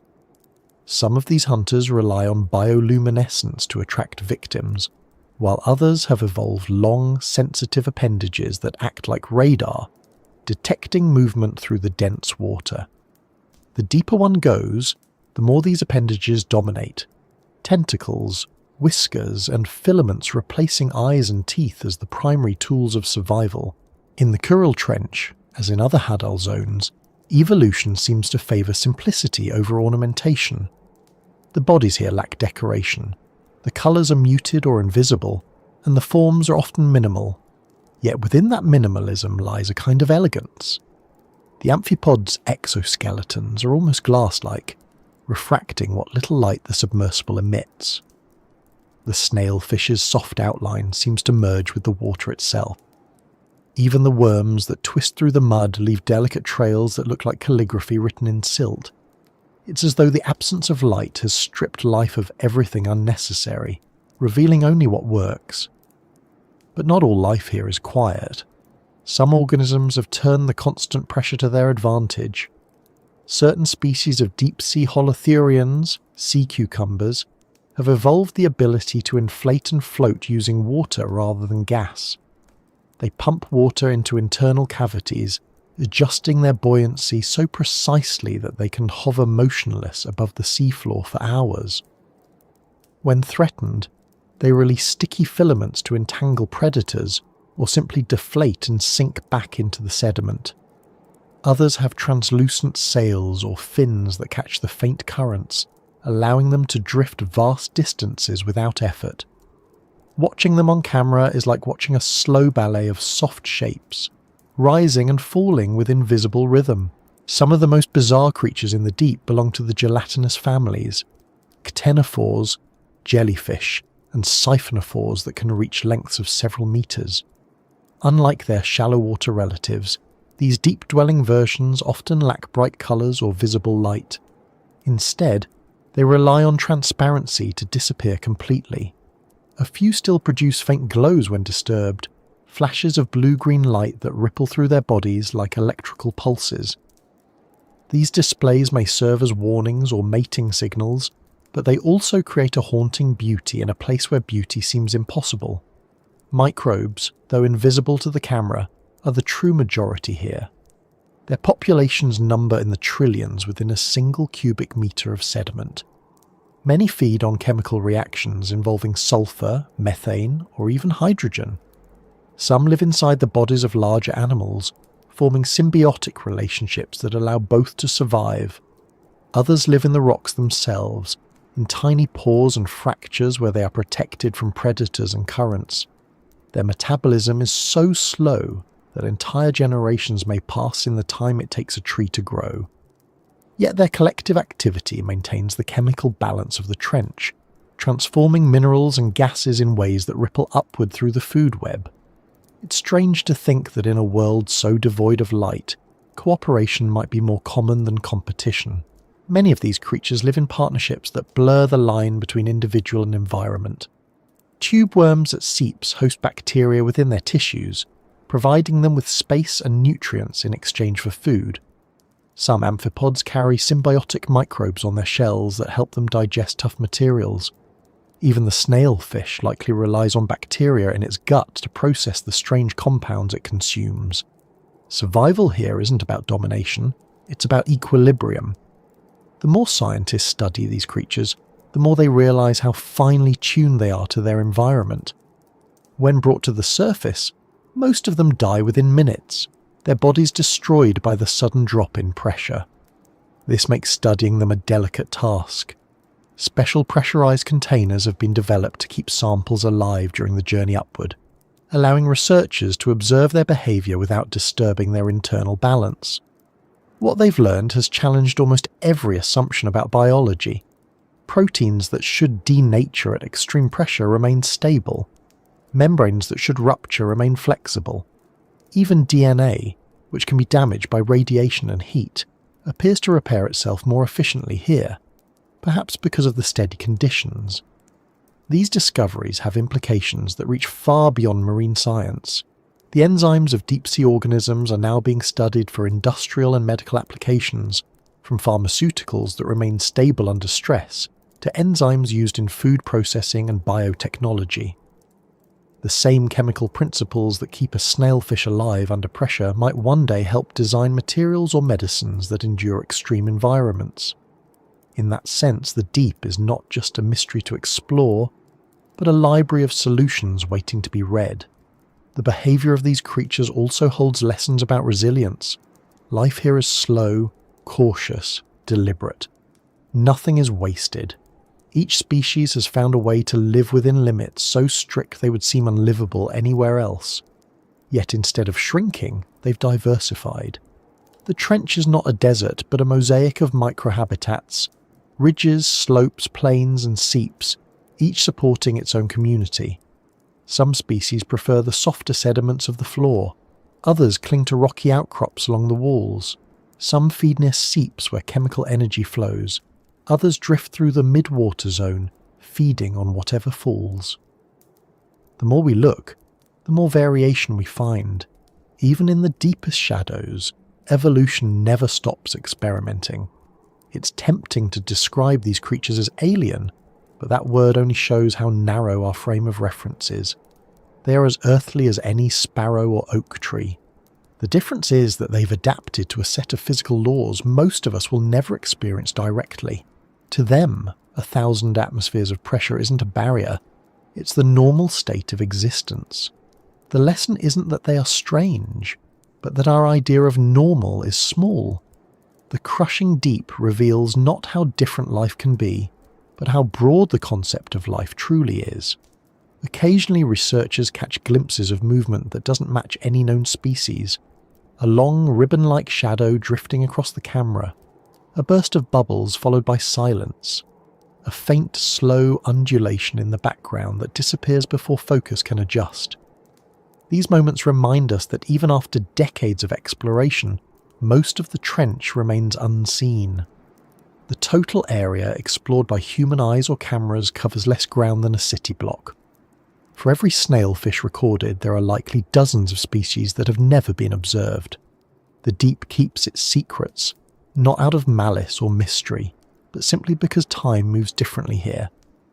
The Kuril Trench is one of several Hadal trenches circling the Pacific, and comparisons between them reveal fascinating differences. The amphipods here tend to be larger than those in the Mariana Trench. The snailfish here swims slightly shallower, perhaps because of temperature or nutrient differences. Each trench becomes a kind of laboratory where evolution runs variations on the same theme. The pressures are constant, but the inputs, sediment composition, chemical seepage and tectonic activity change. Over millions of years, those small differences sculpt distinct ecosystems. To study them is to watch nature repeat itself with infinite nuance. For the animals of the deep, even death is part of the cycle. When a creature dies, its body quickly becomes a resource. Bacteria begin the decomposition. Amphipods arrive, worms follow. The organic matter is broken down, recycled and absorbed back into the sediment. Nothing is lost. In the world of crushing pressure, decay is just another form of persistence. The boundaries between living and dead blur. A single bacterium might spend part of its existence in one body, then drift into the sediment to feed another. It's an ecosystem that wastes nothing, that turns the end of one existence into the beginning of another without pause. And while all this unfolds in the dark, the surface world above remains unaware. Waves roll over the trench, ships pass, storms sweep across the Pacific, and the creatures below continue their slow, silent routines, unchanged. To them, the events of the surface, seasons, tides, weather, are irrelevant. Their environment is constant, predictable, and eternal within its own scale. They don't need sunlight to know time. They measure existence by movement, by the slow drift of particles, by the frequency of disturbance. To them, that's the rhythm of life. The more we observe these creatures, the clearer it becomes that they're not just surviving, they're thriving. Evolution hasn't merely tolerated the crushing deep, it has mastered it. Each organism is a different solution to the same challenge, and each solution reveals something about what life can do when pushed to its limits. The Hadal zones like the Kuril Trench aren't the edge of habitability, they're the continuation of it. They show that even under the weight of 10 kilometers of water, life doesn't give up. It adapts, it diversifies, and it finds ways to turn pressure itself into an ally. As the submersible's lights fade into the distance and the last glimpse of these creatures disappears back into the dark, the sense of strangeness lingers, but it's not fear or discomfort, it's recognition. The world of the crushing deep is the world that made us, the same ocean that once gave rise to everything living on land. These creatures are not strangers. They are our distant relatives, shaped by the same physics, the same chemistry, the same persistence of matter that defines all life. And deeper still, beneath them, the landscape continues to change. The walls of the trench curve inward, the sediment thickens, and the water grows even denser. The creatures fade one by one, replaced by simpler forms, microbes, archaea, and chemical reactions that blur the line between biology and geology. This is the next threshold, where survival becomes an art of molecules, and the story of life begins to merge with the story of the planet itself. That's where we drift next, into the realm of bone and mineral, of adaptation written in the very structure of cells, the place where the architecture of survival reveals itself not in motion but in design. Down here, everything that exists must answer a simple question. How do you keep your form when the world is trying to crush you? The trench tests that question in every way possible. At these depths, even the smallest miscalculation in design means collapse. Bones shatter, shells implode, membranes rupture. Survival becomes a kind of architecture, a balance between strength and surrender. The creatures that endure in the Kuril Trench have each solved that balance differently, building bodies that follow laws no engineer would invent yet that function flawlessly in the deep. Studying them is like watching evolution practice material science at pressures no laboratory can reproduce. What makes this survival so fascinating is that it's not achieved through brute force. There are no thick shells or heavy skeletons here. Those would only add stress. Instead, the strategy is to remove, to lighten, to simplify. The most successful structures are the ones that yield. The Hadal snailfish, for instance, has bones so soft they bend rather than break.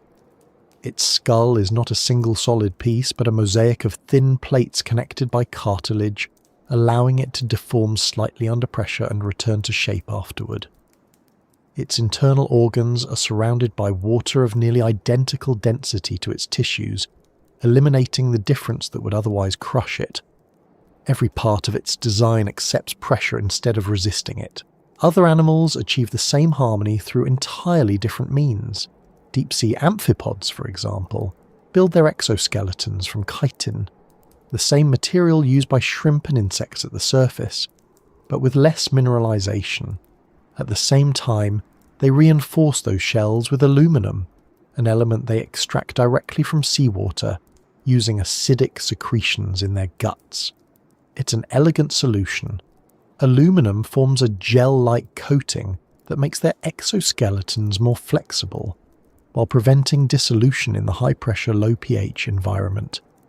No human material scientist had imagined that process until these small crustaceans revealed it.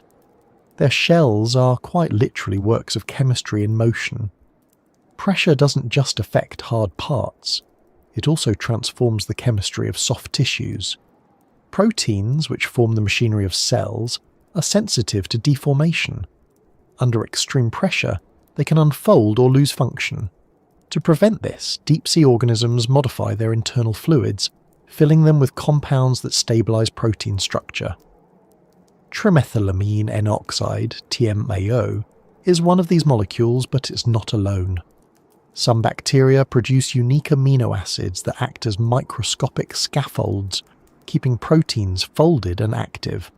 Others use sugars or alcohol-like molecules to maintain flexibility. The result is a living solution, a fluid chemistry perfectly tuned to its surroundings, capable of sustaining metabolism even at crushing depths. For those that rely on shells, the challenge is different. In the upper ocean, shells are made mostly of calcium carbonate, which forms readily in alkaline low-pressure water. But in the deep sea, where pressure increases and temperature falls, calcium carbonate becomes unstable and begins to dissolve. To build shells here, organisms must find alternatives. Some use different minerals entirely. Silica, for instance, is seen in deep-sea sponges whose skeletons are made of glass-like fibres. Others coat their shells in organic layers that resist dissolution. The small foraminifera living along the trench slopes construct intricate tests, from fine grains of sediment glued together with secreted proteins. Seen under a microscope, these shells look like miniature sculptures, spheres, spirals, and lattices assembled grain by single-celled architects. Each one is a perfect compromise between strength, lightness, and resilience.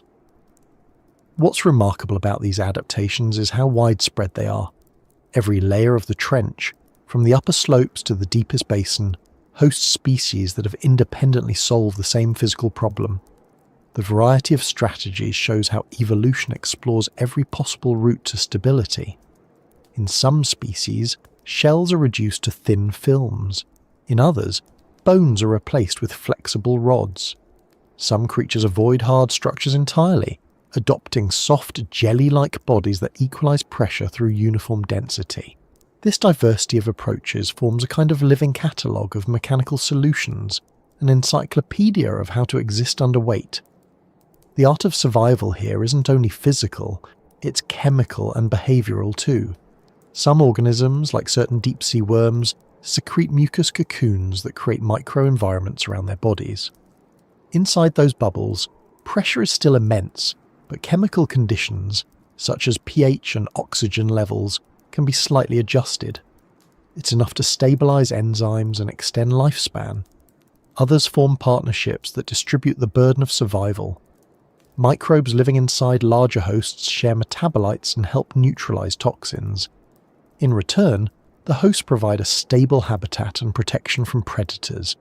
It's not unlike architecture built cooperatively, each participant reinforcing the other's weaknesses. Bones themselves tell a story of adaptation. When brought to the surface, the skeletons of hadalfish appear almost fragile, bending under their own weight. Yet in their natural environment, those same bones function flawlessly. The difference lies not only in structure but in purpose. These bones aren't designed to support the body against gravity. They're designed to maintain form in a world where gravity is balanced by buoyancy.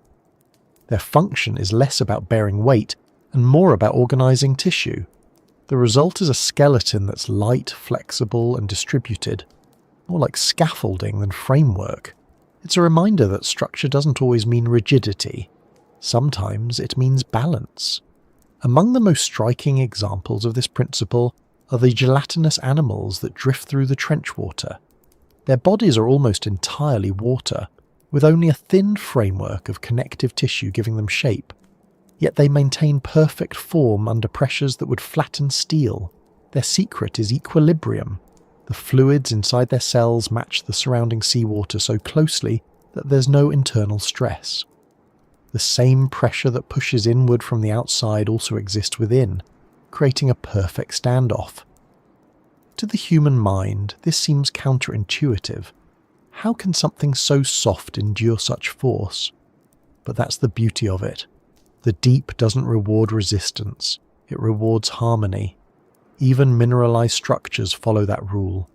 Deep-sea corals found at shallower slopes near the trench edge grow skeletons of aragonite, a form of calcium carbonate that resists dissolution under pressure. But they grow slowly, almost imperceptibly, adding microscopic layers each year.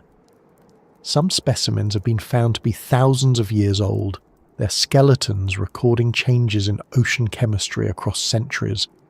Each layer tells a story of adaptation, a timeline written in mineral. To these corals, survival isn't about speed or size, it's about patience, about enduring long enough to outlast the conditions that threaten them. In the sediment, another kind of architecture forms, biogenic structures built by burrowing creatures. Small shrimp and worms dig tunnels that allow water to circulate, oxygenating the layers below and redistributing nutrients. Over time, these tunnels collapse and reform, creating a dynamic texture beneath the surface. It's a kind of engineering that happens without intention, but with perfect effect. The sediment remains alive because of it. Without these small architects, the trench floor would stagnate, suffocating under its own weight. Instead, it breathes slowly and steadily through the collective labour of its smallest inhabitants. Survival here is as much about chemistry as it is about design. The metabolic pathways of deep-sea organisms have evolved to function under low oxygen and high carbon dioxide levels. Their cells use enzymes that operate efficiently even when energy is scarce. Some can switch between aerobic and anaerobic metabolism, adjusting to the availability of oxygen like a dimmer switch. Others rely on symbiotic bacteria to break down complex compounds they can't process themselves. It's not a single adaptation, but a system of small adjustments that together make existence possible. To the human eye, these adaptations may seem extreme, but they're not exceptions. They're the natural outcome of persistence. Life has been testing this environment for billions of years. Every shell, every bone, every membrane represents countless generations of trial and error. Evolution doesn't design with foresight, it improvises, tinkers, and refines. The creatures of the Kuril Trench are the result of that endless refinement, the successful survivors of conditions most living things would find intolerable. Pressure also shapes reproduction. Many species here lay fewer eggs than their surface relatives, but each egg is larger, filled with more nutrients to sustain development in slow, cold water. Some eggs are encased in tough membranes that resist pressure changes. Others develop directly into miniature adults, bypassing the vulnerable larval stages. Brooding is common. Female amphipods carry their young in pouches until they're ready to survive on their own. The same pattern appears in certain deep-sea fish. Reproductive success isn't measured in numbers but in longevity. Each offspring represents an enormous investment of time and energy, and survival depends on precision rather than abundance. The trench environment shapes not only the bodies of its inhabitants but their behaviours. Movement is slow, deliberate, and efficient.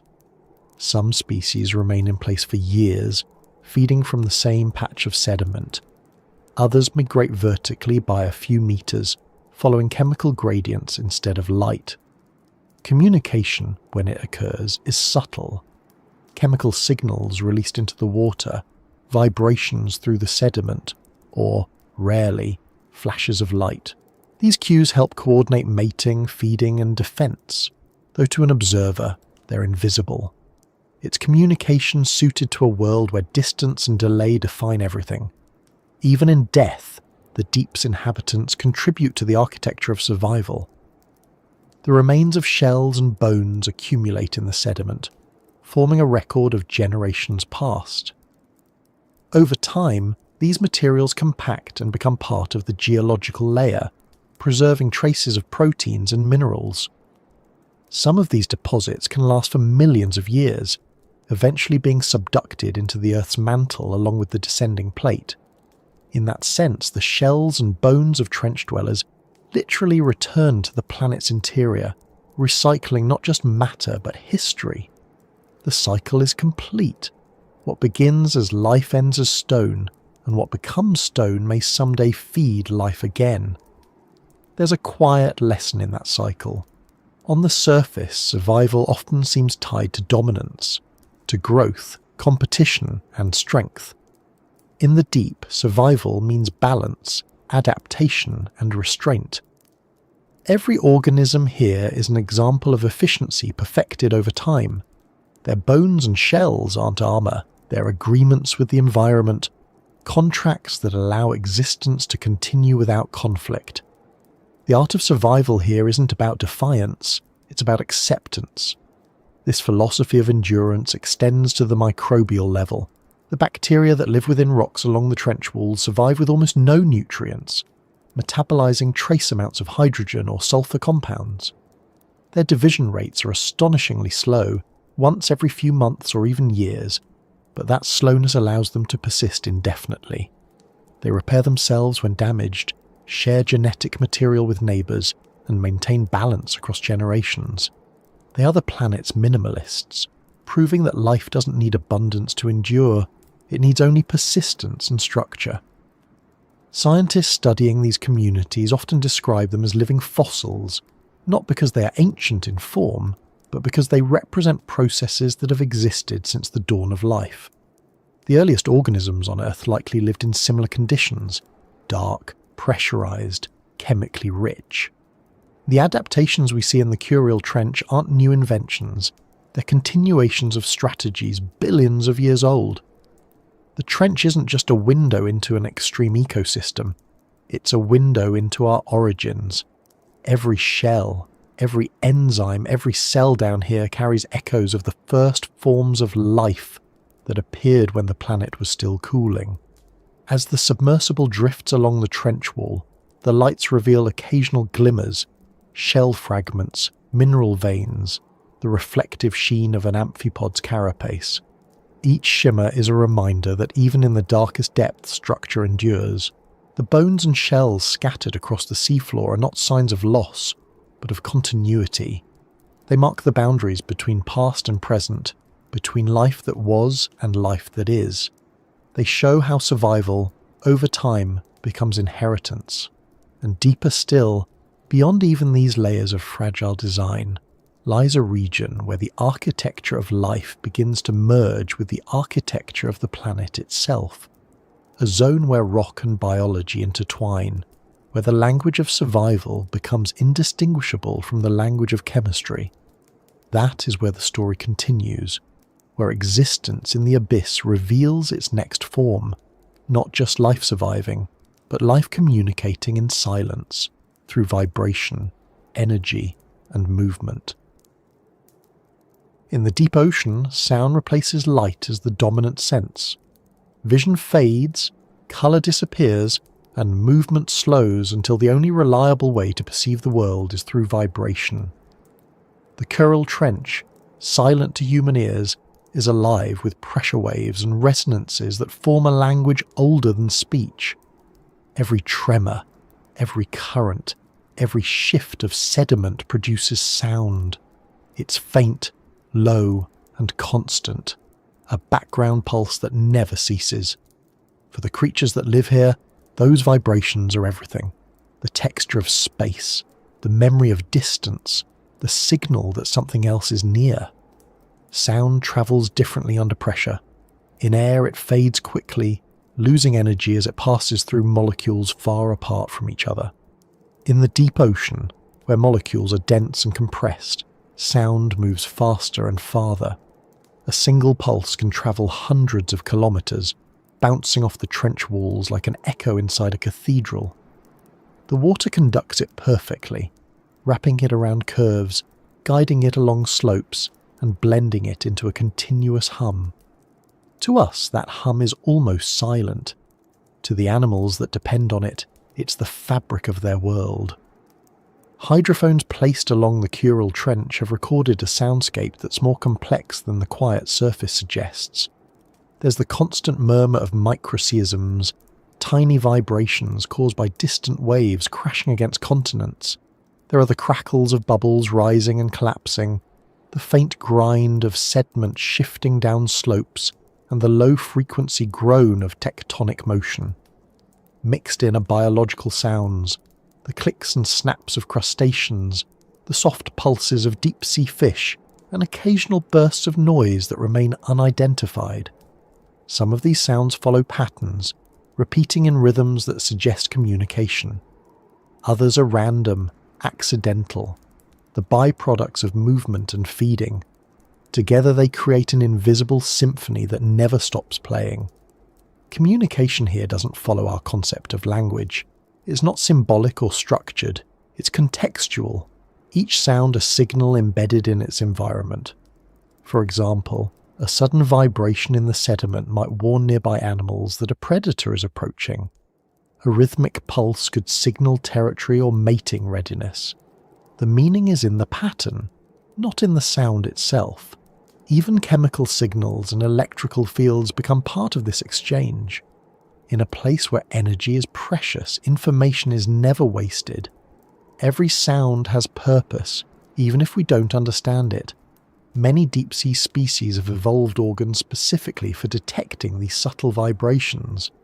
Fish in the Hadal zone often possess extended lateral line systems, rows of fluid-filled canals along their bodies lined with sensory hair cells. When water moves, those hairs bend, triggering nerve impulses that translate motion into perception. It's a kind of touch at a distance. Through it, they can sense the movement of prey, the flow of currents, or the presence of other fish even in total darkness. Some species can detect vibrations as faint as a few nanometers, smaller than the width of a bacterium. Their entire awareness is built from motion. Other species go further, producing sounds intentionally. Deep-sea grenadiers, for instance, are known to emit low-frequency drumming noises by vibrating their swim bladders or specialized muscles. These sounds are thought to serve as mating calls or social signals. Certain crustaceans create snapping or tapping noises by striking parts of their exoskeleton together. In the shallower ocean, these snaps can form dense choruses, audible for kilometers. In the trench, they occur more sporadically, isolated but distinct. Each snap, each pulse, is a statement, an announcement of presence in a world where sight and colour no longer exist. The trench itself amplifies and shapes these sounds. Its walls act like a natural resonator, focusing vibrations and guiding them along the curve of the seafloor. When earthquakes occur, the energy reverberates for hours, creating infrasonic waves that travel through the water column. Some animals appear to respond to these events, changing their behaviour days before a quake. It's possible they sense micro-vibrations that precede major movements, or chemical cues released by shifting rock. Whatever the mechanism, they're attuned to the Earth's voice in ways we can barely imagine. For humans, listening to the deep requires technology. Arrays of hydrophones record frequencies far below the range of human hearing, later sped up and translated into audible sounds. What we hear when we play them back is haunting. Low hums, groans, and rhythmic thuds like a slow heartbeat. Sometimes in those recordings, patterns emerge that don't fit geological or known biological sources. Slow, repeating tones, pulses that rise and fall. Scientists are cautious about labeling them, but they stand as reminders that communication in the abyss may operate on levels we don't yet recognize. Chemical signaling is another form of language below. Many deep-sea organisms release molecules that drift through the water, carrying information about species, sex, reproductive state, or territory. These molecules are detected by chemoreceptors, sensory cells far more sensitive than anything humans possess. A single molecule in 1 million litres of water can trigger a response. To us, that seems miraculous. To the deep, it's routine. Smell, in this sense, is as important as sound. It's a slow form of communication, spreading through currents, lingering for hours or days. When a snailfish releases a trace of pheromone, it's not calling to a nearby mate. It's sending a message across invisible distance, one that the current will deliver in time. Electrical fields also play a role. Some fish and invertebrates generate weak electric currents through their muscles or specialized organs. Others can detect those fields, using them to locate prey or navigate. In the deep, where magnetic fields fluctuate and light offers no guide, electricity becomes a map. Sharks, rays, and certain catfish species are famous for their electroreception in shallower water, but similar abilities have evolved independently in deep-sea species. These electric senses blur the line between perception and interaction. The moment one animal moves, it leaves an electrical footprint that another can follow. It's a dialogue of energy, silent and instantaneous. Even at the microbial level, communication persists. Bacteria use chemical signaling known as quorum sensing to coordinate behavior. When enough cells release specific molecules, the concentration reaches a threshold that triggers a group response. Perhaps the formation of a biofilm, the release of enzymes, or the activation of dormant genes. It's not conscious, but it's collective. In the Kuril Trench, microbial communities spread across rocks, and sediments respond to each other this way, synchronizing activity across large areas. To an outside observer, it looks like the seafloor itself is breathing in patterns. The smallest forms of life here act in concert, turning chemistry into chorus. What's fascinating is how these different modes of communication, sound, vibration, chemical, and electrical, overlap. They create a multi-layered network of signals that binds the ecosystem together. A disturbance in one part of the trench sends ripples that others can detect. The fall of a carcass, the rumble of a quake, even the slow drift of a current, each becomes part of the collective awareness. In a way, the trench is a single, continuous organism with its inhabitants acting as its sensory cells. The echoes in the dark aren't just noise, they're feedback, a way for the system to sense itself. Human attempts to map this acoustic world have only scratched the surface. Deep-sea hydroacoustic monitoring began as a military tool, designed to track submarines during the Cold War. When the data was later analysed by scientists, it revealed an ocean alive with sound. Whales calling across entire basins, ice cracking in the poles, volcanoes erupting beneath the waves, and mysterious low-frequency signals with no clear source. Some of those signals originated near the Kuril Trench, their patterns repeating seasonally, perhaps linked to migrations or geological activity. The more we listen, the more complex the ocean's voice becomes. Listening also teaches humility. The sounds we make, ship engines, sonar pulses, drilling operations, travel vast distances underwater. They enter this quiet realm uninvited, masking natural signals and disrupting communication. Studies have shown that certain deep-sea species become disoriented or alter their behaviour in response to human noise even at low intensities. In the trench, where every vibration matters, such interference is profound. The echoes in the dark are delicate, and we've already begun to reshape them without realising it. Yet even amid that disruption, the deep adapts. Species shift their frequencies, adjusting to avoid interference, much like birds change their calls in noisy cities. Some fish have been observed using higher or lower tones than usual when exposed to artificial sound. Life finds new bandwidths, new rhythms, new ways to speak. The language of the abyss is flexible, capable of evolving in real time. That adaptability may be its oldest strength. When you consider how dependent these creatures are on sound, it becomes clear that silence here doesn't mean absence, it's context. The pauses between vibrations, the moments of stillness, carry as much information as the sounds themselves. In those gaps, animals sense changes in pressure, temperature, and current. They feel the ocean's breath. Communication here isn't a series of messages, it's continuous awareness. To exist in the trench is to listen always, to be attuned to the faintest shift in the water's body. For researchers, that awareness is something to strive toward. To study the deep, one must learn to interpret indirect signals, to read vibrations and chemical traces instead of sights and sounds. Instruments become extensions of the senses, translating an environment built on resonance into data we can understand. Each measurement, each recording, is a small attempt to bridge the gap between two forms of perception. We're trying to listen to a world that never needed us to hear it. Sometimes, when data's played back, patterns emerge that feel almost intentional. Pulses recurring every few seconds, growing faster and then fading. Long, drawn-out tones that modulate in frequency.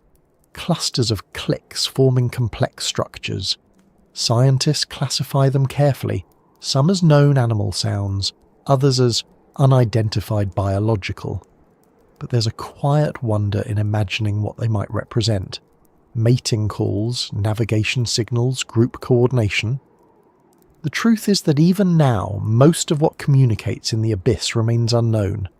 The ocean is speaking constantly. We've only begun to decipher the first syllables.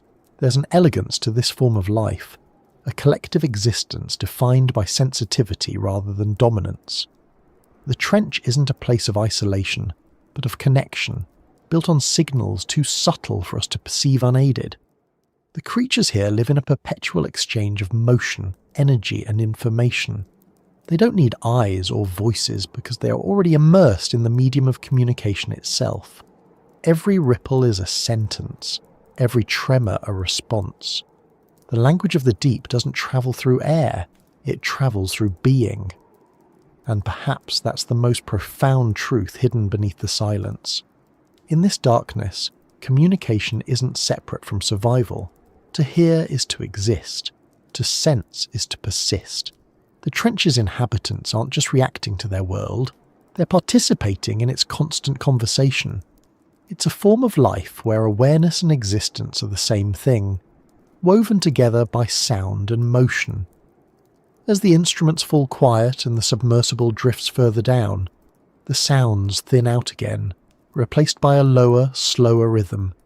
The earth itself moving, grinding, sighing beneath the weight of the sea. The echoes in the dark fade, merging into that steady pulse. Below this level, communication shifts once more. The world becomes less about sensing others and more about sensing the planet. Life continues, but its language changes, becoming chemical again, mechanical, almost geological.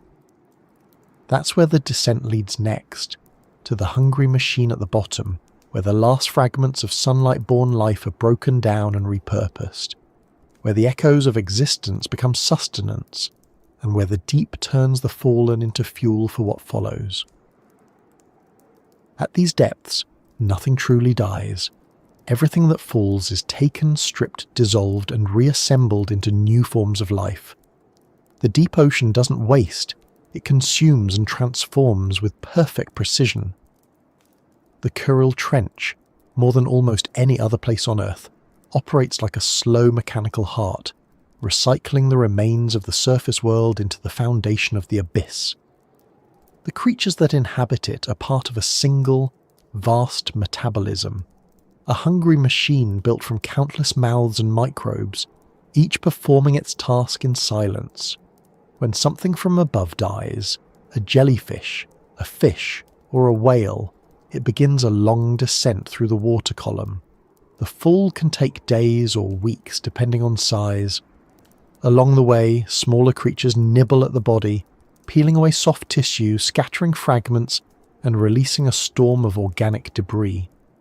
By the time what's left reaches the depths of the Kuril Trench, it's already been reduced to a framework of bone and fat. Yet down here, even that is treasure. For the inhabitants of the abyss, each carcass is an island of abundance drifting into the desert of the seafloor. The moment a body touches bottom, the transformation begins. Amphipods arrive first, hundreds, then thousands, swarming with a coordinated intensity that looks almost choreographed. They tear into the tissue, consuming everything soft within hours. Then come the worms, polychaetes and nematodes, sliding through the sediment to feed on whatever remains. Their movements stir the water, releasing clouds of particles that attract bacteria. Within days, the surface of the carcass is covered in a fine film of microbial life. The process is both violent and elegant, a choreography of necessity. Bacteria and archaea are the true engines of this system. They release enzymes that break down complex organic molecules, fats, proteins, collagen, into simpler compounds. As they work, they produce gases and chemicals that attract new organisms. Sulfide-loving microbes colonize the bones, feeding on the fats trapped within.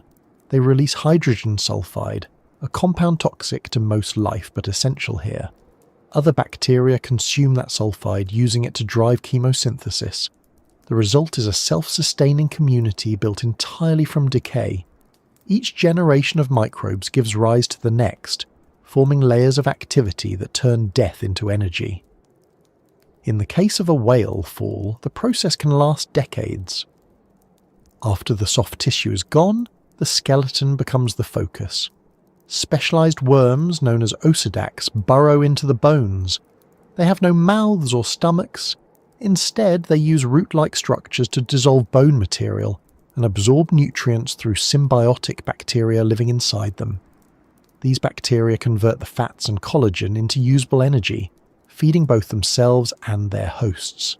The worms reproduce quickly, sending larvae into the water to search for new carcasses. Many never find one. The deep is vast and whale falls are rare, but the few that succeed continue the cycle, spreading this strange partnership wherever death descends. Smaller carcasses follow a similar pattern on a different scale. When a squid or large fish falls, amphipods dominate the early stages. Their feeding breaks the body apart, allowing bacteria to penetrate deeper. Some amphipods carry bacterial colonies on their shells, effectively transporting decomposers from one meal to another. As the remains shrink, the ecosystem shifts. Microbial mats form around the bones, then disperse once the nutrients are exhausted. The process leaves behind only a faint stain on the sediment, a chemical signature that persists for months before disappearing. This recycling system extends far beyond visible remains. Even the constant drizzle of marine snow, the steady fall of tiny organic particles, feeds the deep. Each particle is a fragment of life from above, bits of plankton, fecal pellets, fragments of shells, or aggregates of mucus and dust. As they sink, they are colonized by bacteria, which consume part of their carbon content and release the rest as dissolved compounds. By the time they reach the trench, they've become nutrient-rich microhabitats, supporting miniature communities of microbes and tiny crustaceans. Collectively, this continuous rain sustains much of the deep-sea ecosystem. The machine is always fed, even when no great carcass falls. What's remarkable is how efficient this system is. In shallower waters, much of the organic matter decomposes before reaching the bottom. In the trench, where temperatures are near freezing and oxygen levels low, decomposition slows. Organic material can persist for years, releasing nutrients gradually. This slow release feeds a constant background of microbial activity. The abyss doesn't rush. Its metabolism is slow, steady, and perfectly tuned to scarcity. Every organism is part of a chain that stretches from the surface to the sediment, from living tissue to dissolved carbon. Some of the most important participants in this system are invisible. Deep-sea bacteria capable of digesting complex compounds, keratin, collagen, even plastics, play a central role in recycling. They transform materials that would otherwise accumulate, breaking them down into simpler molecules that other organisms can use. These microbes are incredibly diverse. Genetic analyses reveal thousands of species, many unique to specific depths or types of sediment. Each one occupies a narrow ecological niche, specializing in a particular substrate or chemical condition. Together, They form a biochemical network that rivals the complexity of any rainforest. Chemical gradients drive this machinery. As organic matter decays, it consumes oxygen, creating zones of anoxia where other reactions take over. Nitrate and sulfate reduction become dominant, producing nitrogen gas, hydrogen sulfide, and methane. These gases in turn feed chemosynthetic microbes. It's a chain reaction that converts the energy of the surface world into chemical potential. The entire trench operates as a massive biogeochemical reactor, processing the remains of life into the raw materials for more life. The role of pressure in this process is subtle, but profound. Under high pressure, chemical reactions proceed differently. Gases dissolve more easily, enzymes behave uniquely, and diffusion slows. Microbial metabolism adapts accordingly. Some deep-sea bacteria rely on pressure-sensitive enzymes that function only under extreme conditions. When brought to the surface, these enzymes denature, and the cells die. To the microbes of the Kuril trench, the crushing weight above is not a burden, it's a required ingredient for life.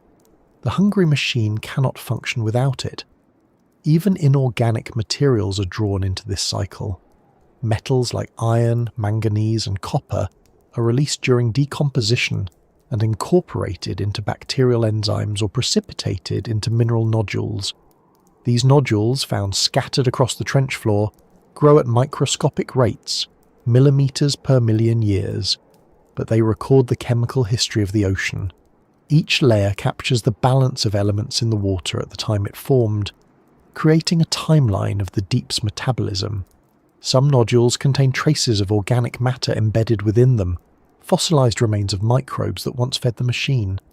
Feeding in the abyss isn't limited to scavenging and decomposition. Some organisms have evolved to exploit the byproducts of decay directly. Methanotrophic bacteria, for example, consume methane produced by decomposition and use it to power chemosynthesis. They form mats on the sea floor, which attract small grazers like snails and amphipods. The grazers feed on the bacteria and in turn are eaten by larger predators. It's a secondary food chain built entirely from the chemistry of rot. In the Kuril trench, this process blurs the line between decay and growth. The machine consumes itself endlessly, each stage feeding the next. There's a sense of balance in the system, a kind of quiet order. When a large influx of organic matter arrives, bacterial populations surge, consuming oxygen and releasing sulfides. When the supply dwindles, the community contracts, leaving behind dormant cells that can survive for years without food. The trench adjusts to these fluctuations automatically. It's self-regulating, self-repairing. Unlike ecosystems at the surface, which can collapse from imbalance, the abyss endures because it operates at a slower pace. Its hunger is constant but measured. The creatures higher in the food web play their part too. Sea cucumbers, worms, and small crustaceans process sediment continuously, passing it through their bodies and extracting whatever nutrition remains. Their waste, in turn, fuels bacterial growth. This endless recycling ensures that almost nothing goes unused. The sediments of the trench are alive in a way that defies the word. Every grain is coated in bacteria. Every pore holds a micro-ecosystem. To disturb it is to disrupt a system so intricate it has no beginning or end. Human observers often describe this process in mechanical terms, a biological engine, a conveyor belt of decay, but it's more accurate to think of it as a conversation between matter and energy. The hungry machine isn't just eating, it's translating. What falls from the surface is transformed into a language the deep can understand. Molecules rearrange, bonds break and reform, and the result is life reconstituted. The system isn't consuming so much as converting. It's the planet's original recycling program, perfected over billions of years. Even the smallest details of this process reveal complexity. The rate of decomposition depends on temperature, oxygen levels, and pressure. Seasonal variations in surface productivity can affect how much organic matter reaches the trench months later. A bloom of plankton in spring might feed bacteria in the abyss by winter. Everything is connected by invisible delay. The hungry machine operates not in real time, but in echoes of the surface world. It's a time-shifted mirror of life above, responding to events long after they've passed.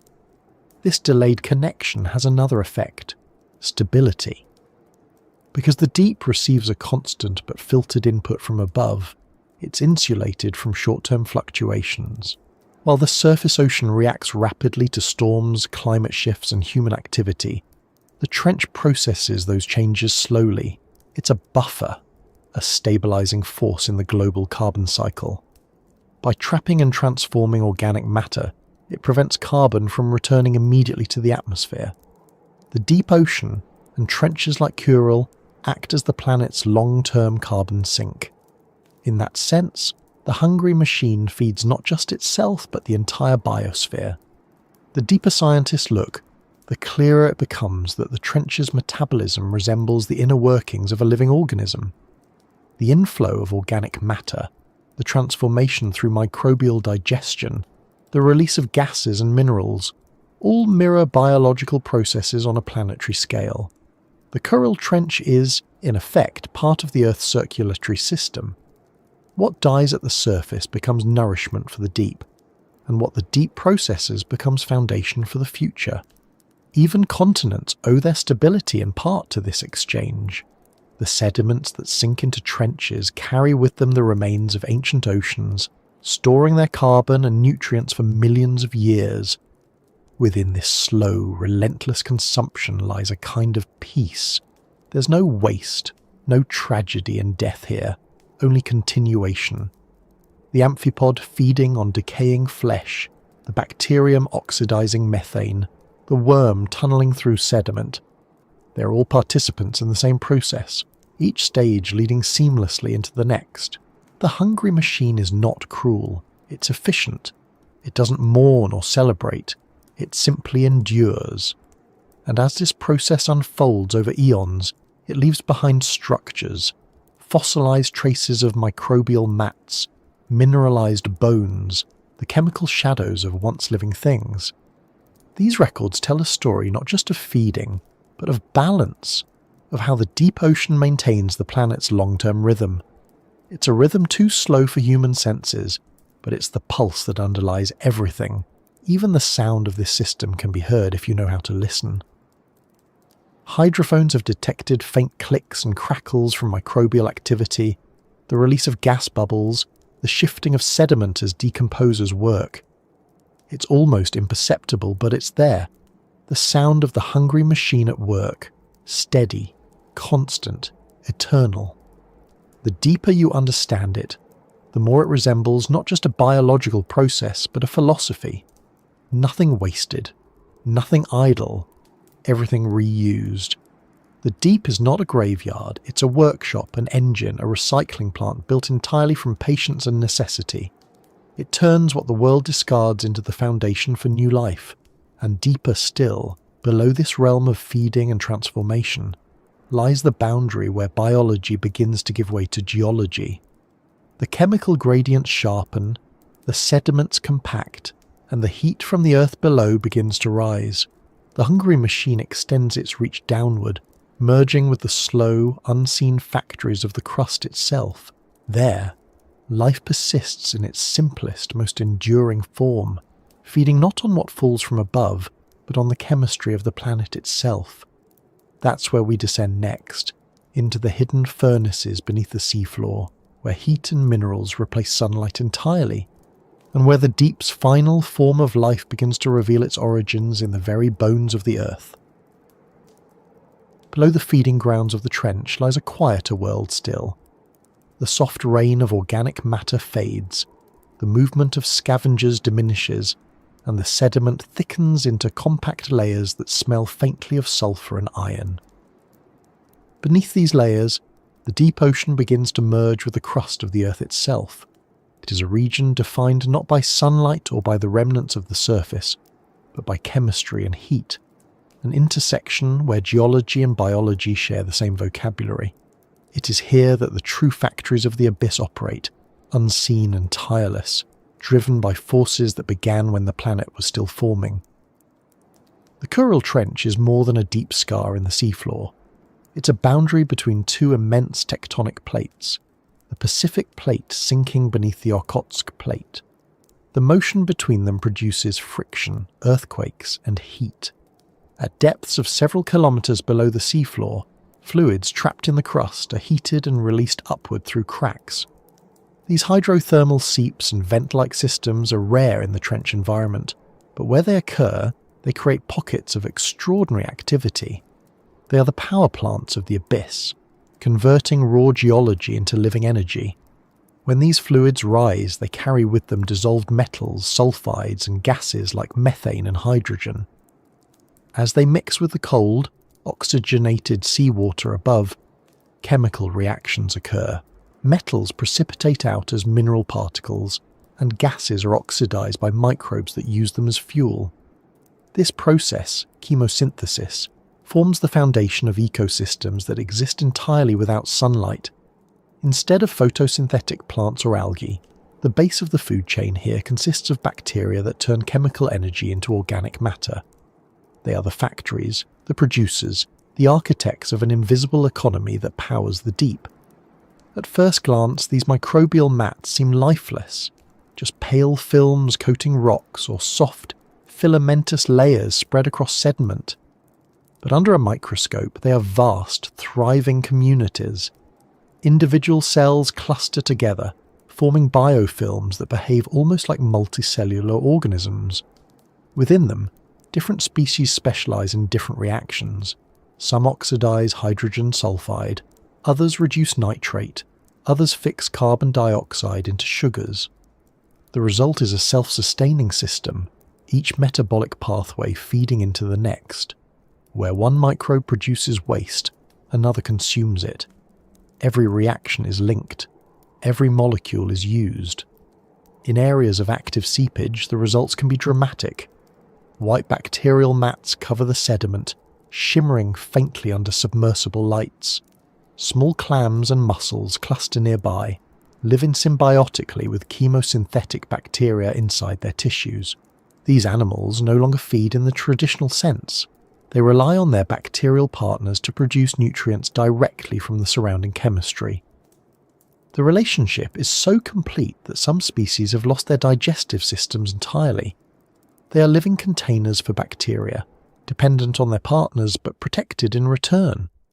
This arrangement is efficient, elegant, and stable, a biological reaction chamber fueled by the heat of the earth. Nearby, tube worms grow in slow clusters, anchored to the rocks.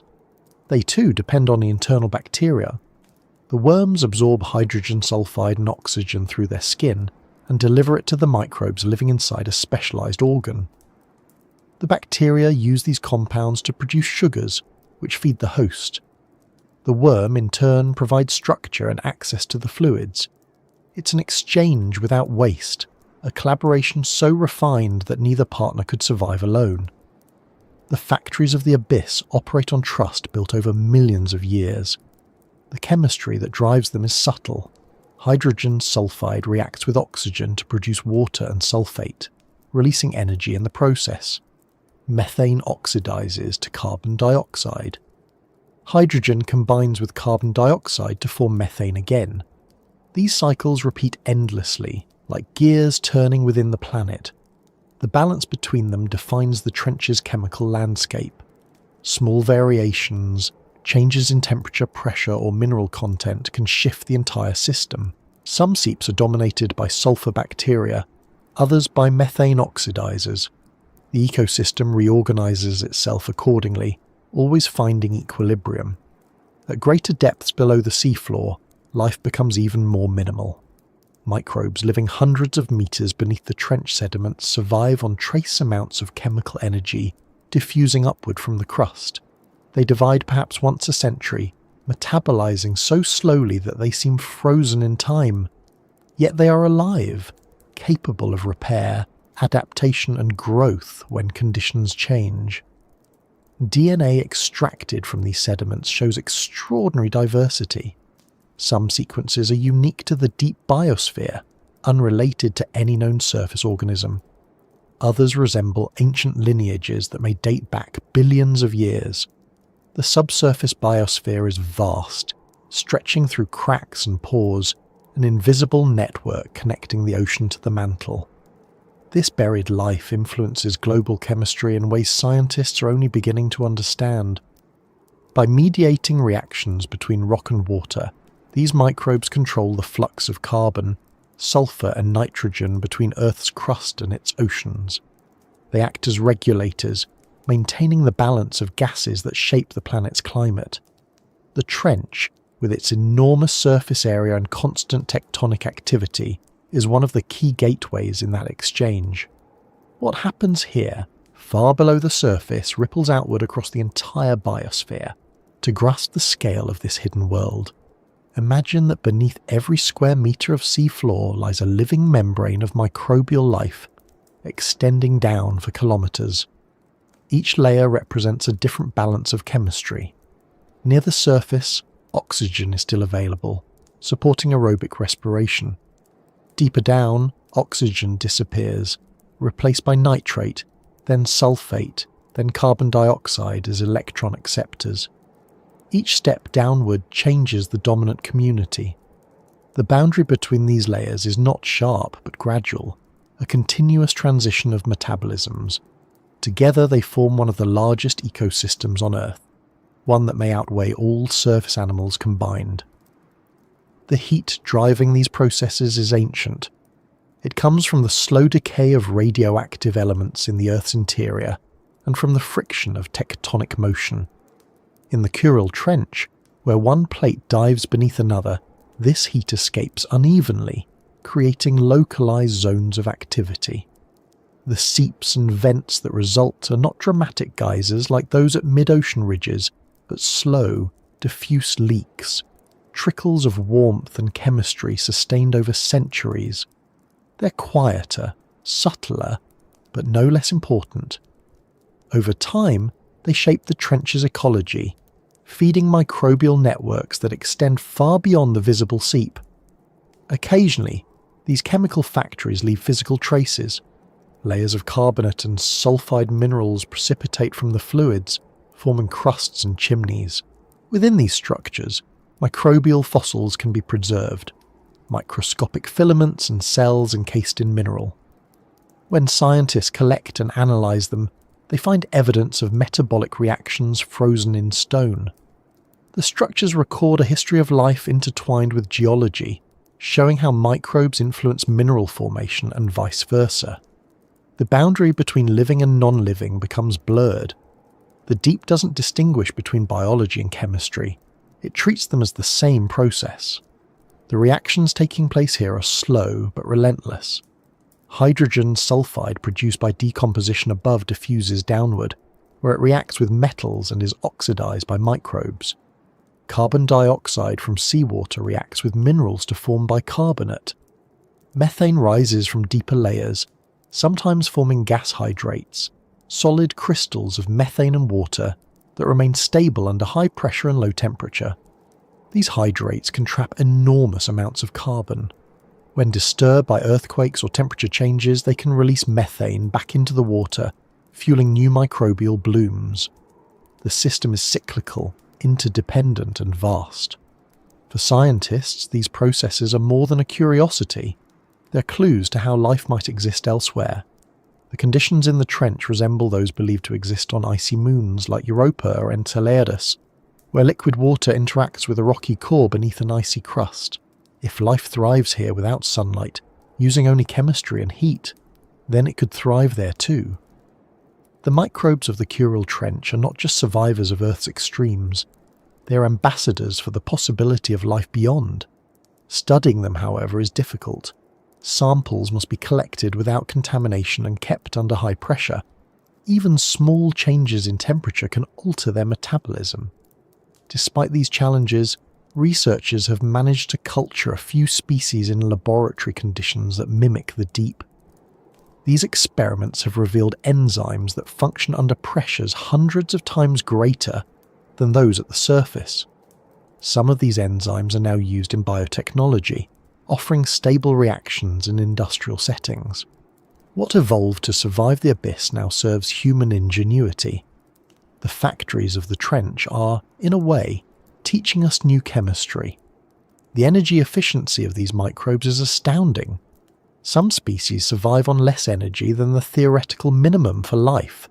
Their metabolisms operate so close to equilibrium that there's almost no waste. They exist on the edge of physics, converting minuscule gradients of energy into motion and growth. In doing so, they redefine what it means to be alive. The trench doesn't host life as we know it. It hosts life as matter rearranging itself to persist under constraint. It's an insight that reaches beyond biology into philosophy. Every reaction down here, every molecule processed, contributes to the grand cycle of elements. Carbon fixed by microbes eventually becomes organic matter. Sulfur oxidized into sulfate drifts upward, influencing ocean chemistry. Iron and manganese precipitate into nodules, storing trace elements for future epochs. The trench acts as both sink and source, a fulcrum balancing the planet's geochemical scales. The heat and chemistry of the abyss are not separate from the rest of Earth. They are its foundation. In the broader context of evolution, these chemical systems may represent the original blueprint for life. Before photosynthesis, before DNA, before complex cells, there were chemical gradients at the boundaries of rock and water. In those gradients, simple molecules assembled, reacted, and replicated. The factories of the abyss are echoes of that beginning, still running billions of years later. They are living fossils, not in form but in function, maintaining the processes that once gave birth to all life. When we look at them, we are seeing not the strange edge of biology, but its starting point. The Kuril Trench, though remote and forbidding, is a living archive of these origins. Each seep, each vent, each microbial mat is a page in the story of how the Earth maintains itself. The chemistry happening here connects to the chemistry in our own cells. The ATP that powers our muscles is made through reactions that mirror those used by chemosynthetic microbes. We carry the deep within us. The factories of the abyss are our distant ancestors still at work. Even the sounds of this world reflect its function. The low-frequency hum of tectonic motion, the faint crackle of gas bubbles rising through sediment, the periodic release of methane from hydrate layers. These are the rhythms of the deep's metabolism. If one could listen long enough, those sounds would form a continuous pattern, the heartbeat of a planet digesting itself in slow motion. It's not noise, it's the sound of equilibrium. As the submersible glides past one of these seeps, the water shimmers with refracted light. The camera captures threads of bacteria waving gently, clusters of clams half buried in sediment, and tiny particles of mineral drifting upward. It's an industrial scene without machines, production without noise. Every molecule of gas rising from the crust is transformed before it can escape. Every atom of carbon finds a use. The efficiency is absolute. The Earth wastes nothing. And yet, as we drift further along the trench floor, the heat fades again. The chemical gradients smooth out, the microbial mats thin, and the environment returns to stillness. The factories continue below, invisible, but at the surface of the sediment, life becomes sparse. The transition is gradual, not abrupt. The energy that drives the deep must pass through many filters before it disappears completely. In that slow fading lies the next stage of the journey, the point where knowledge meets ignorance, where discovery turns to speculation, and where we begin to ask what might remain hidden still deeper below. Because below even this layer of heat and chemistry, there are mysteries we haven't reached. Currents of life existing entirely within the rock, microbes that never contact seawater, forms of existence that challenge every definition we use. The factories of the abyss are not the end, they are the threshold, and beyond them, the unknown continues, still working, still transforming, still alive in ways we haven't yet learned to detect. For more than half a century, humans have tried to understand what lies at the deepest edges of the ocean. The Kuril Trench is not the most famous, not as widely known as the Mariana, but its isolation has preserved something unique. The technology that reaches these depths has improved, but each expedition still brings more questions than answers. What we have found so far is remarkable enough. A complete ecosystem operating beyond sunlight, built on chemistry and pressure, a world functioning on its own terms. Yet even with cameras, sensors and samples, what we know feels like a surface reflection of something still vast and unseen. The first clear glimpse came in the latter half of the 20th century, when Japan and Russia sent deep-diving submersibles to explore the Kuril-Kamchatka region. The images returned were dim and grainy, yet they showed unmistakable signs of life. Fish gliding close to the sediment, amphipods scuttling across camera frames, plumes of disturbed sand settling in slow motion. Later, baited cameras revealed a pattern. Certain creatures always appeared first, others followed hours later, and some never appeared at all unless the lights were off. Each new descent rewrote what scientists thought possible. Today, remote-operated vehicles and autonomous landers can reach nearly 10,000 meters. They carry instruments that detect temperature, salinity, dissolved gases, and chemical gradients. They record light levels so low they seem like numbers close to zero, yet even those faint photons are meaningful. In the Kuril Trench, sensors have measured periodic changes in water chemistry, fluctuations that suggest subtle biological activity continuing between visits. That pattern hints at a world not static but breathing in cycles, as though the trench itself were alive, pulsing slowly through its routines. Samples retrieved from the deepest sediments have revealed microbial diversity beyond imagination. DNA sequencing shows entire branches of life that don't fit into known classifications. Some microbes metabolize substances no surface organism could tolerate: arsenic, hydrogen, heavy metals, using them as energy sources. Others exist in symbiotic webs, exchanging compounds so specialized that removing one species can collapse the entire microcommunity. These findings have expanded biology itself. The tree of life has grown new branches because of them. Among multicellular life, discoveries are just as extraordinary. The Hadal snailfish, now emblematic of the trench's resilience, was once thought to represent the absolute limit of vertebrate endurance. But even deeper specimens have been observed, suggesting the limit might lie further still. Amphipods collected from the trench possess unique genetic adaptations for producing pressure-resistant proteins. Their enzymes remain stable at pressures that destroy human-made materials. Some researchers are experimenting with synthetic versions of these molecules for use in medicine and technology, exploring how nature's chemistry can strengthen ours. Each discovery carries implications beyond the immediate. When we understand how an enzyme functions under extreme pressure, we learn something about molecular structure that can apply anywhere, from drug design to industrial engineering. When we observe how an organism maintains cell integrity in freezing, oxygen-poor conditions, we gain insight into how early life might have survived Earth's ancient oceans.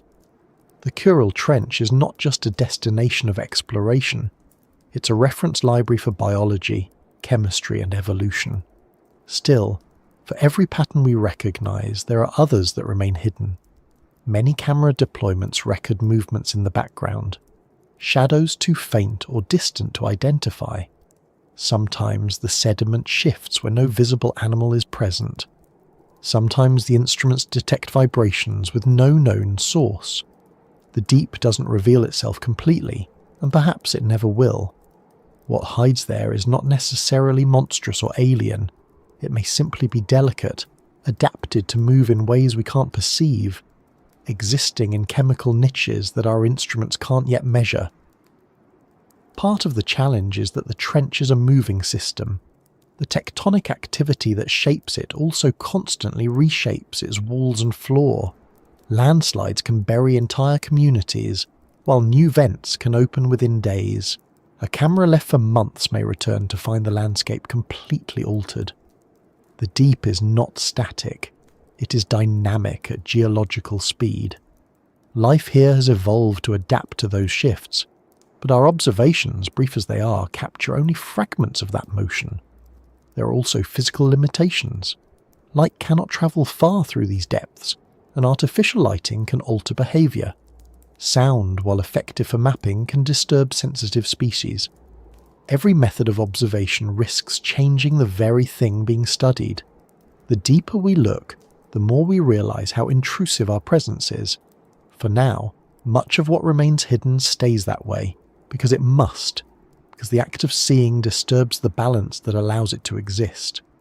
Yet even indirect signs tell stories. Traces of genetic material, environmental DNA, drifting through water samples reveal unseen inhabitants. By analysing those fragments, scientists can identify species that have never been captured or filmed. In the Kuril Trench, eDNA surveys have found sequences belonging to unknown fish, crustaceans and microorganisms. Some match known relatives from other trenches, others appear entirely new. It's a quiet form of discovery. No image, no specimen, just a molecular footprint left behind. Still, it expands our understanding of what's down there. The discoveries also carry reminders of how fragile this world is. When sediment cores are brought to the surface, they reveal layers of microplastics, chemical pollutants, and radioactive isotopes that trace back to human activity. These materials have travelled thousands of kilometres, carried by currents that connect the shallowest waters to the deepest trenches. Even here, far removed from the surface, our presence is felt. Amphipods have been found with synthetic fibres in their digestive systems. Bacteria have begun colonising plastic fragments as if they were natural rock. The deep adapts, but adaptation doesn't mean immunity. What we find and what we leave behind are now part of the same story. The mystery isn't only biological. The geology of the trench holds puzzles too. Magnetic anomalies detected near the subduction zone suggest movements of fluid and molten material far below the seafloor. Those fluids might carry minerals that feed chemosynthetic ecosystems, or they might alter the chemistry of the ocean over millennia. Each discovery of heat flow, each anomaly in gas composition, offers a clue to processes linking the biosphere and the geosphere. Understanding those connections is essential to grasping how Earth regulates itself. There is also the matter of sound. Hydrophones deployed for long durations continue to pick up unidentified low-frequency noises. Some correspond to distant earthquakes or landslides. Others don't fit any known pattern. A few signals repeat at regular intervals, changing with the seasons. Some scientists suggest they could be biological, perhaps large animals communicating across vast distances, but there is no confirmation. In the silence of the deep, every unexplained sound feels like an invitation to imagine. The question of what still hides there isn't one of monsters or secrets, it's about scale and perception. The trench spans hundreds of kilometres, its floor fractured and folded into ridges and basins. Each depression, each slope, could host a distinct ecosystem. To explore it fully would take lifetimes. Even our most advanced robots can cover only a small fraction each year. For every square metre we have filmed, millions remain untouched. If there are unknown forms of life, they could exist anywhere within that expanse, perfectly content in their isolation. Some scientists believe entire ecosystems remain undiscovered within the subsea floor, where fluids circulate through pores and fractures. In these spaces, microbes may live completely cut off from the open ocean, sustained only by minerals and heat from below. Their chemistry could differ so completely from surface life that they represent a parallel biosphere. Samples taken from deep boreholes hint at this possibility. Microbial cells found kilometres below the seafloor, surviving in total darkness with almost no energy input. These cells blur the boundary between life and non-life, existing in a state of near-suspended animation, waiting centuries between metabolic reactions. If such forms exist beneath the Kuril Trench, they would be part of the planet's hidden majority. By some estimates, the total biomass of subsurface microbes exceeds all animal life combined. They may influence global chemistry in ways we don't yet detect, slowly altering the composition of the ocean from within. Their presence suggests that the deep isn't just a refuge for life, it's one of its central engines. The trench, then, is not the end of the biosphere, it's its core. Still, for all our progress, the gaps in knowledge are immense. Each new expedition raises as many questions as it answers. How do these communities evolve in isolation? How do species disperse between trenches separated by thousands of kilometers? What controls their population cycles? Even basic measurements, growth rates, reproduction, feeding behavior remain incomplete. Decades of research have given us glimpses, not portraits. And there are the questions that go beyond biology. What does it mean for a planet to host life so deep that it never interacts with sunlight? What does it reveal about the resilience of matter itself, about the way complexity arises from constraint? These are questions without simple answers, but they are the ones that make the Kuril Trench more than a geological feature. It is a philosophy written in rock and pressure, a demonstration that life doesn't occupy the world, it integrates with it. Every new discovery reinforces that idea.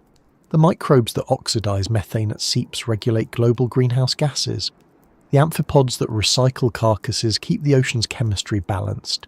The slow burial of organic matter locks carbon away for eons. Each small, unseen process contributes to planetary stability. The trench may look remote, but it's connected to every breath on land.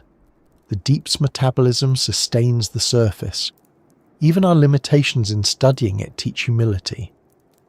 When researchers recover a sample from 8,000 or 9,000 meters, it takes years to analyze properly. Each cell, each molecule, each trace of isotope becomes part of a vast puzzle. It's not just data, it's evidence that the Earth is still more alive than we know. The hidden world beneath the Kuril Trench challenges every assumption of scale. What counts as life? What counts as energy? What counts as discovery? In that sense, what we've found is less important than what remains beyond reach. The unknown isn't a void, it's the continuation of everything we already see. The deep is not withholding its secrets, it's simply operating at a pace and scale that we're not built to perceive. Our understanding of it expands as slowly as its own metabolism. Each question answered opens 10 more. Yet the persistence of mystery isn't failure, it's what keeps exploration alive. The more we learn about the trench, the clearer it becomes that its greatest contribution is perspective. It shows that life can thrive where physics should prevent it, that ecosystems can exist without light, and that the line between chemistry and biology is thinner than we thought. It reminds us that the planet's story is not written on the surface, but in layers descending into silence. And so, the Kuril Trench remains both a discovery and a frontier. We have found its creatures, its chemistry, its rhythms of decay and renewal. But we have not yet touched its deepest layers, the hidden networks that bind it to the Earth's core. The journey downward continues, each expedition another sentence in a story still unfolding. And as the machines rise again toward the surface, their lights dimming behind layers of pressure and darkness, the world they leave continues undisturbed.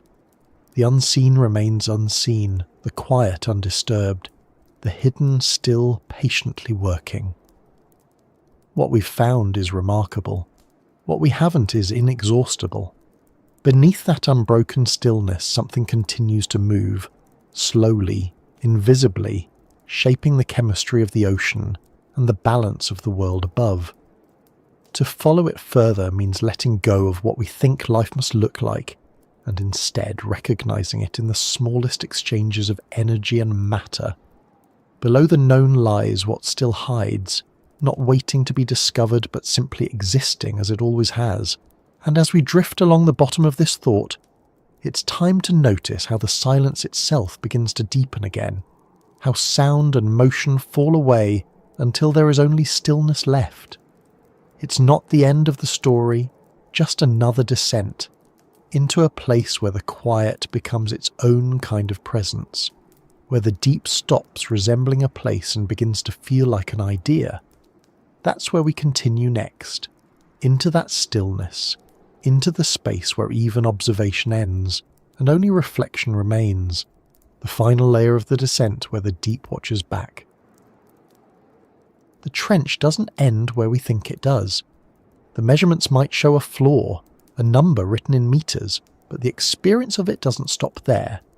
When light, motion, and even sound begin to fade, the space takes on another quality, something less physical, more perceptual. The instruments register almost nothing, but that absence isn't empty. The water is still moving, molecules still colliding, chemistry still unfolding in its slow rhythm. What remains is an awareness of everything continuing without us, a stillness that isn't silence but balance. When the cameras shut off and the last sonar pulse fades, what lingers is the sense that the deep is watching.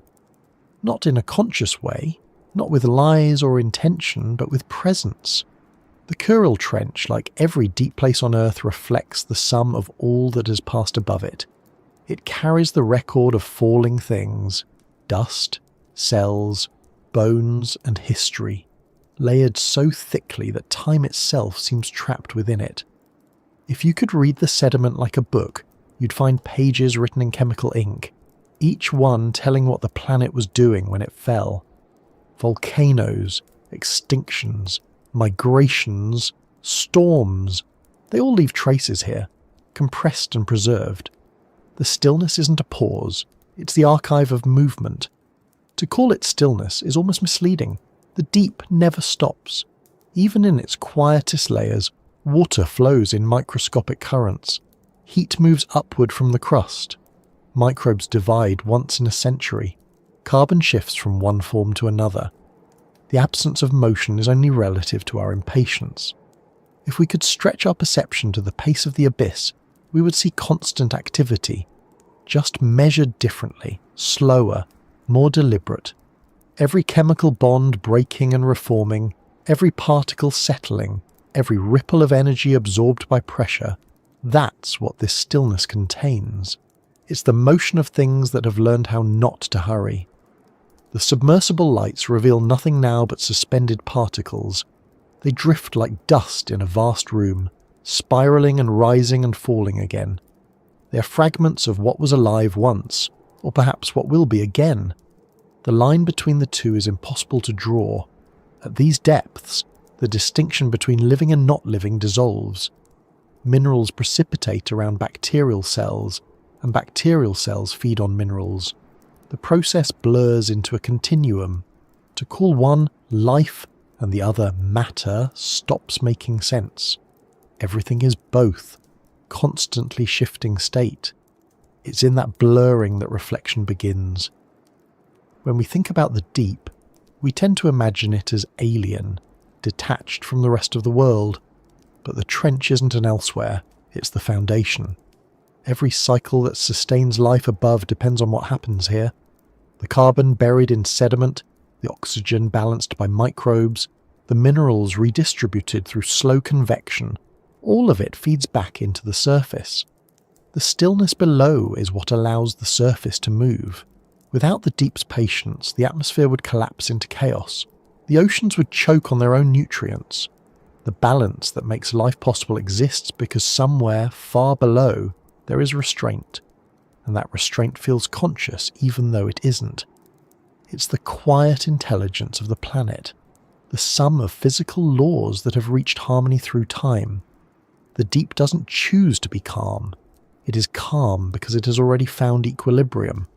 It's not a question of adaptation anymore, but of existence perfected. Down here, everything that could happen has already been tested. Every molecule that could bond has bonded. What remains is endurance. The stillness also reveals something about how small we are. Our presence at the surface, our noise, our structures, our speed barely touches this place. Even when our plastic and waste fall to the bottom, they become absorbed into the system, colonized, digested, redefined as part of it. The deep doesn't reject anything, it transforms it. Time erases the signature. A thread of synthetic fibre becomes substrate for bacteria. A shard of glass becomes mineral. An iron particle from a shipwreck becomes part of a nodule. The trench accepts everything and waits long enough for it to make sense. Scientists often describe this waiting as stability, but it's more than that. It's the absence of urgency, a kind of timelessness that doesn't oppose change but absorbs it. If you could measure time here, it would flow like cold syrup, slow, viscous, yet unstoppable. A microbe's lifetime might span a millennium. A chemical cycle might take 10,000 years. Even tectonic movement, which reshapes continents, feels unhurried when measured against this background. The stillness is not static. It's infinite motion slowed to the limit of perception. When researchers recover sediment cores from the trench, what they hold in their hands is history in physical form. The upper layers contain remnants of modern ocean life. Below that lie ancient layers, compacted until they resemble stone. Each centimetre represents decades or centuries. Embedded within are microfossils, chemical residues, isotopic ratios that trace the evolution of Earth's climate. The deep records everything but without commentary. It's the most objective observer imaginable, indifferent, consistent, complete. The stillness watches by collecting. Every observation we make of the trench changes us more than it changes it. To see something function so efficiently, so continuously, forces us to reconsider our definitions of complexity and intelligence. The deep operates without oversight or planning, yet its cycles are flawless. It maintains balance through feedback built into the physics of matter. There's no leader, no center, no design, and yet it endures. In that endurance lies a kind of wisdom that biology inherited but rarely imitates. The reflection that emerges from this isn't philosophical for its own sake, it's practical. The systems we build on land often fail because they chase stability without patience. The trench achieves stability through slowness, through distributed adaptation, through the absence of hierarchy. If one part collapses, another absorbs the loss. If energy falters, the system waits. The lesson isn't mystical, it's mathematical. Sustainability isn't achieved through control, but through time. The Earth learned that long before we arrived. In the silence of the deep, those lessons feel immediate. When you imagine yourself down there, no sound, no light, no surface, you begin to understand how little life needs to continue. It doesn't require direction, only conditions. Heat, pressure, water, time, that's enough. The rest is negotiation between molecules. The longer you think about that, the more comforting it becomes. Life is not fragile, it's relentless. Even if everything we built on the surface disappeared, the processes in the trench would continue unchanged. The planet would keep breathing through its deep lungs. The stillness of the trench can also be read as reflection in a literal sense. Acoustic waves sent into it bounce back, carrying information about the shape of its walls and the layers below. Those echoes, when translated into data, create maps of what lies unseen. The patterns look abstract at first, lines and gradients, but they're the trench's way of answering. We send sound, it returns with structure. Every echo is a conversation across pressure and depth, the planet responding in the only language it knows. There's something humbling in that exchange. The deeper we listen, the quieter the answers become, until what returns is almost nothing at all. The stillness doesn't resist our questions, it absorbs them. It doesn't need to explain. Its existence is explanation enough. When we call the deep alien, what we're really saying is that it doesn't resemble us. But in reality, it's the baseline, the norm, the state from which we're the deviation. The stillness watches back by showing us what constancy looks like. And yet, even this constancy isn't eternal. Over geological time, trenches migrate, fill, and vanish. The Kuril Trench itself will eventually close as the Pacific Plate continues to descend, melting into the mantle. The sediments and life forms it holds will be drawn downward, recycled into magma, and someday return to the surface as volcanic rock. The stillness is part of that cycle too. It's not a permanent rest, but a stage in transformation. What seems like eternity is only duration on a different scale. To the planet, 1,000,000 years is a breath. That perspective changes how we see ourselves. We tend to think of deep time as something distant, abstract. But every breath, every step, every drop of water we drink connects to these slow processes. The oxygen we breathe may have once been bound in minerals at the bottom of an ancient trench. The calcium in our bones might have come from shells crushed and buried in the abyss millions of years ago. We are built from recycled stillness, animated by the same chemistry that keeps the deep alive. The trench isn't below us, it's within us. To acknowledge that connection isn't to romanticize it, but to recognize responsibility. The stillness is tolerant. It absorbs our waste, our excess, our noise, but it isn't infinite. If too much change reaches it too quickly, the balance can shift. Temperature rises, oxygen declines, carbon accumulates. The deep responds slowly, but it does respond.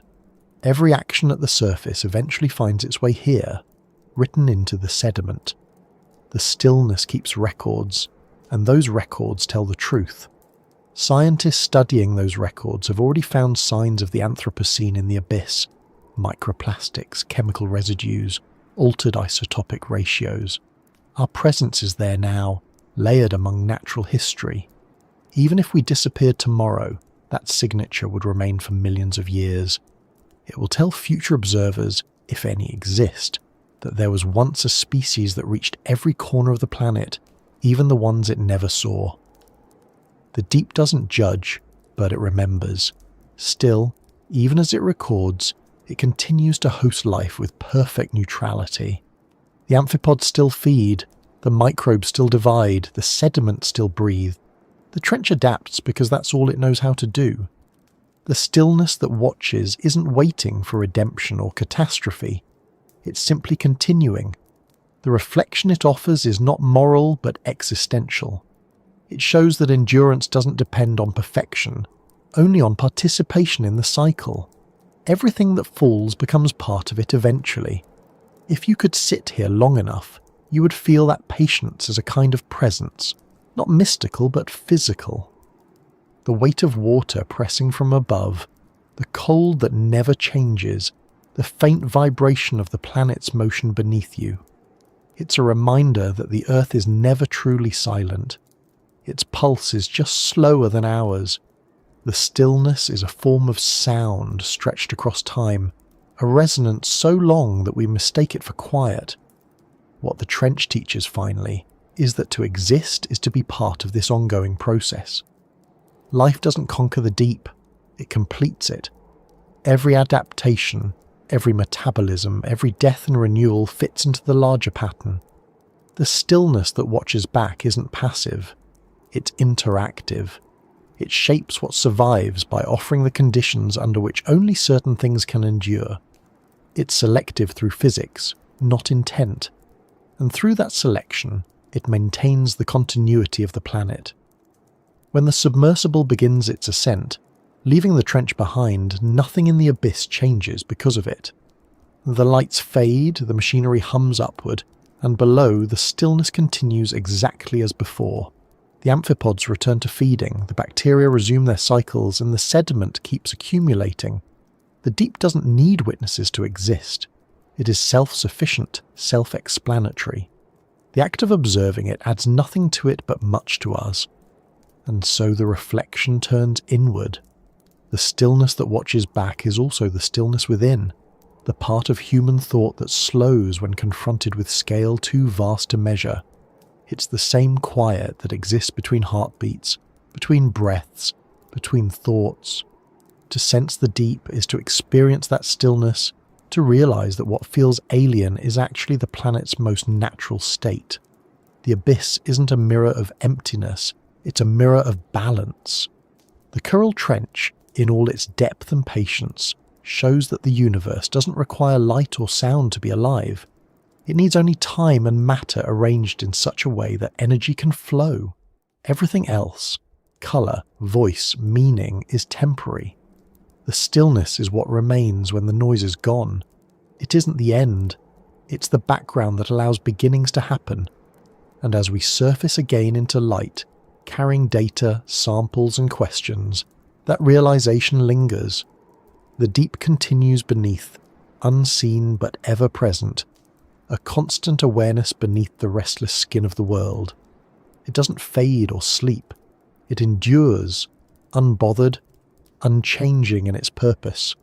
It's not waiting to be known. It already knows.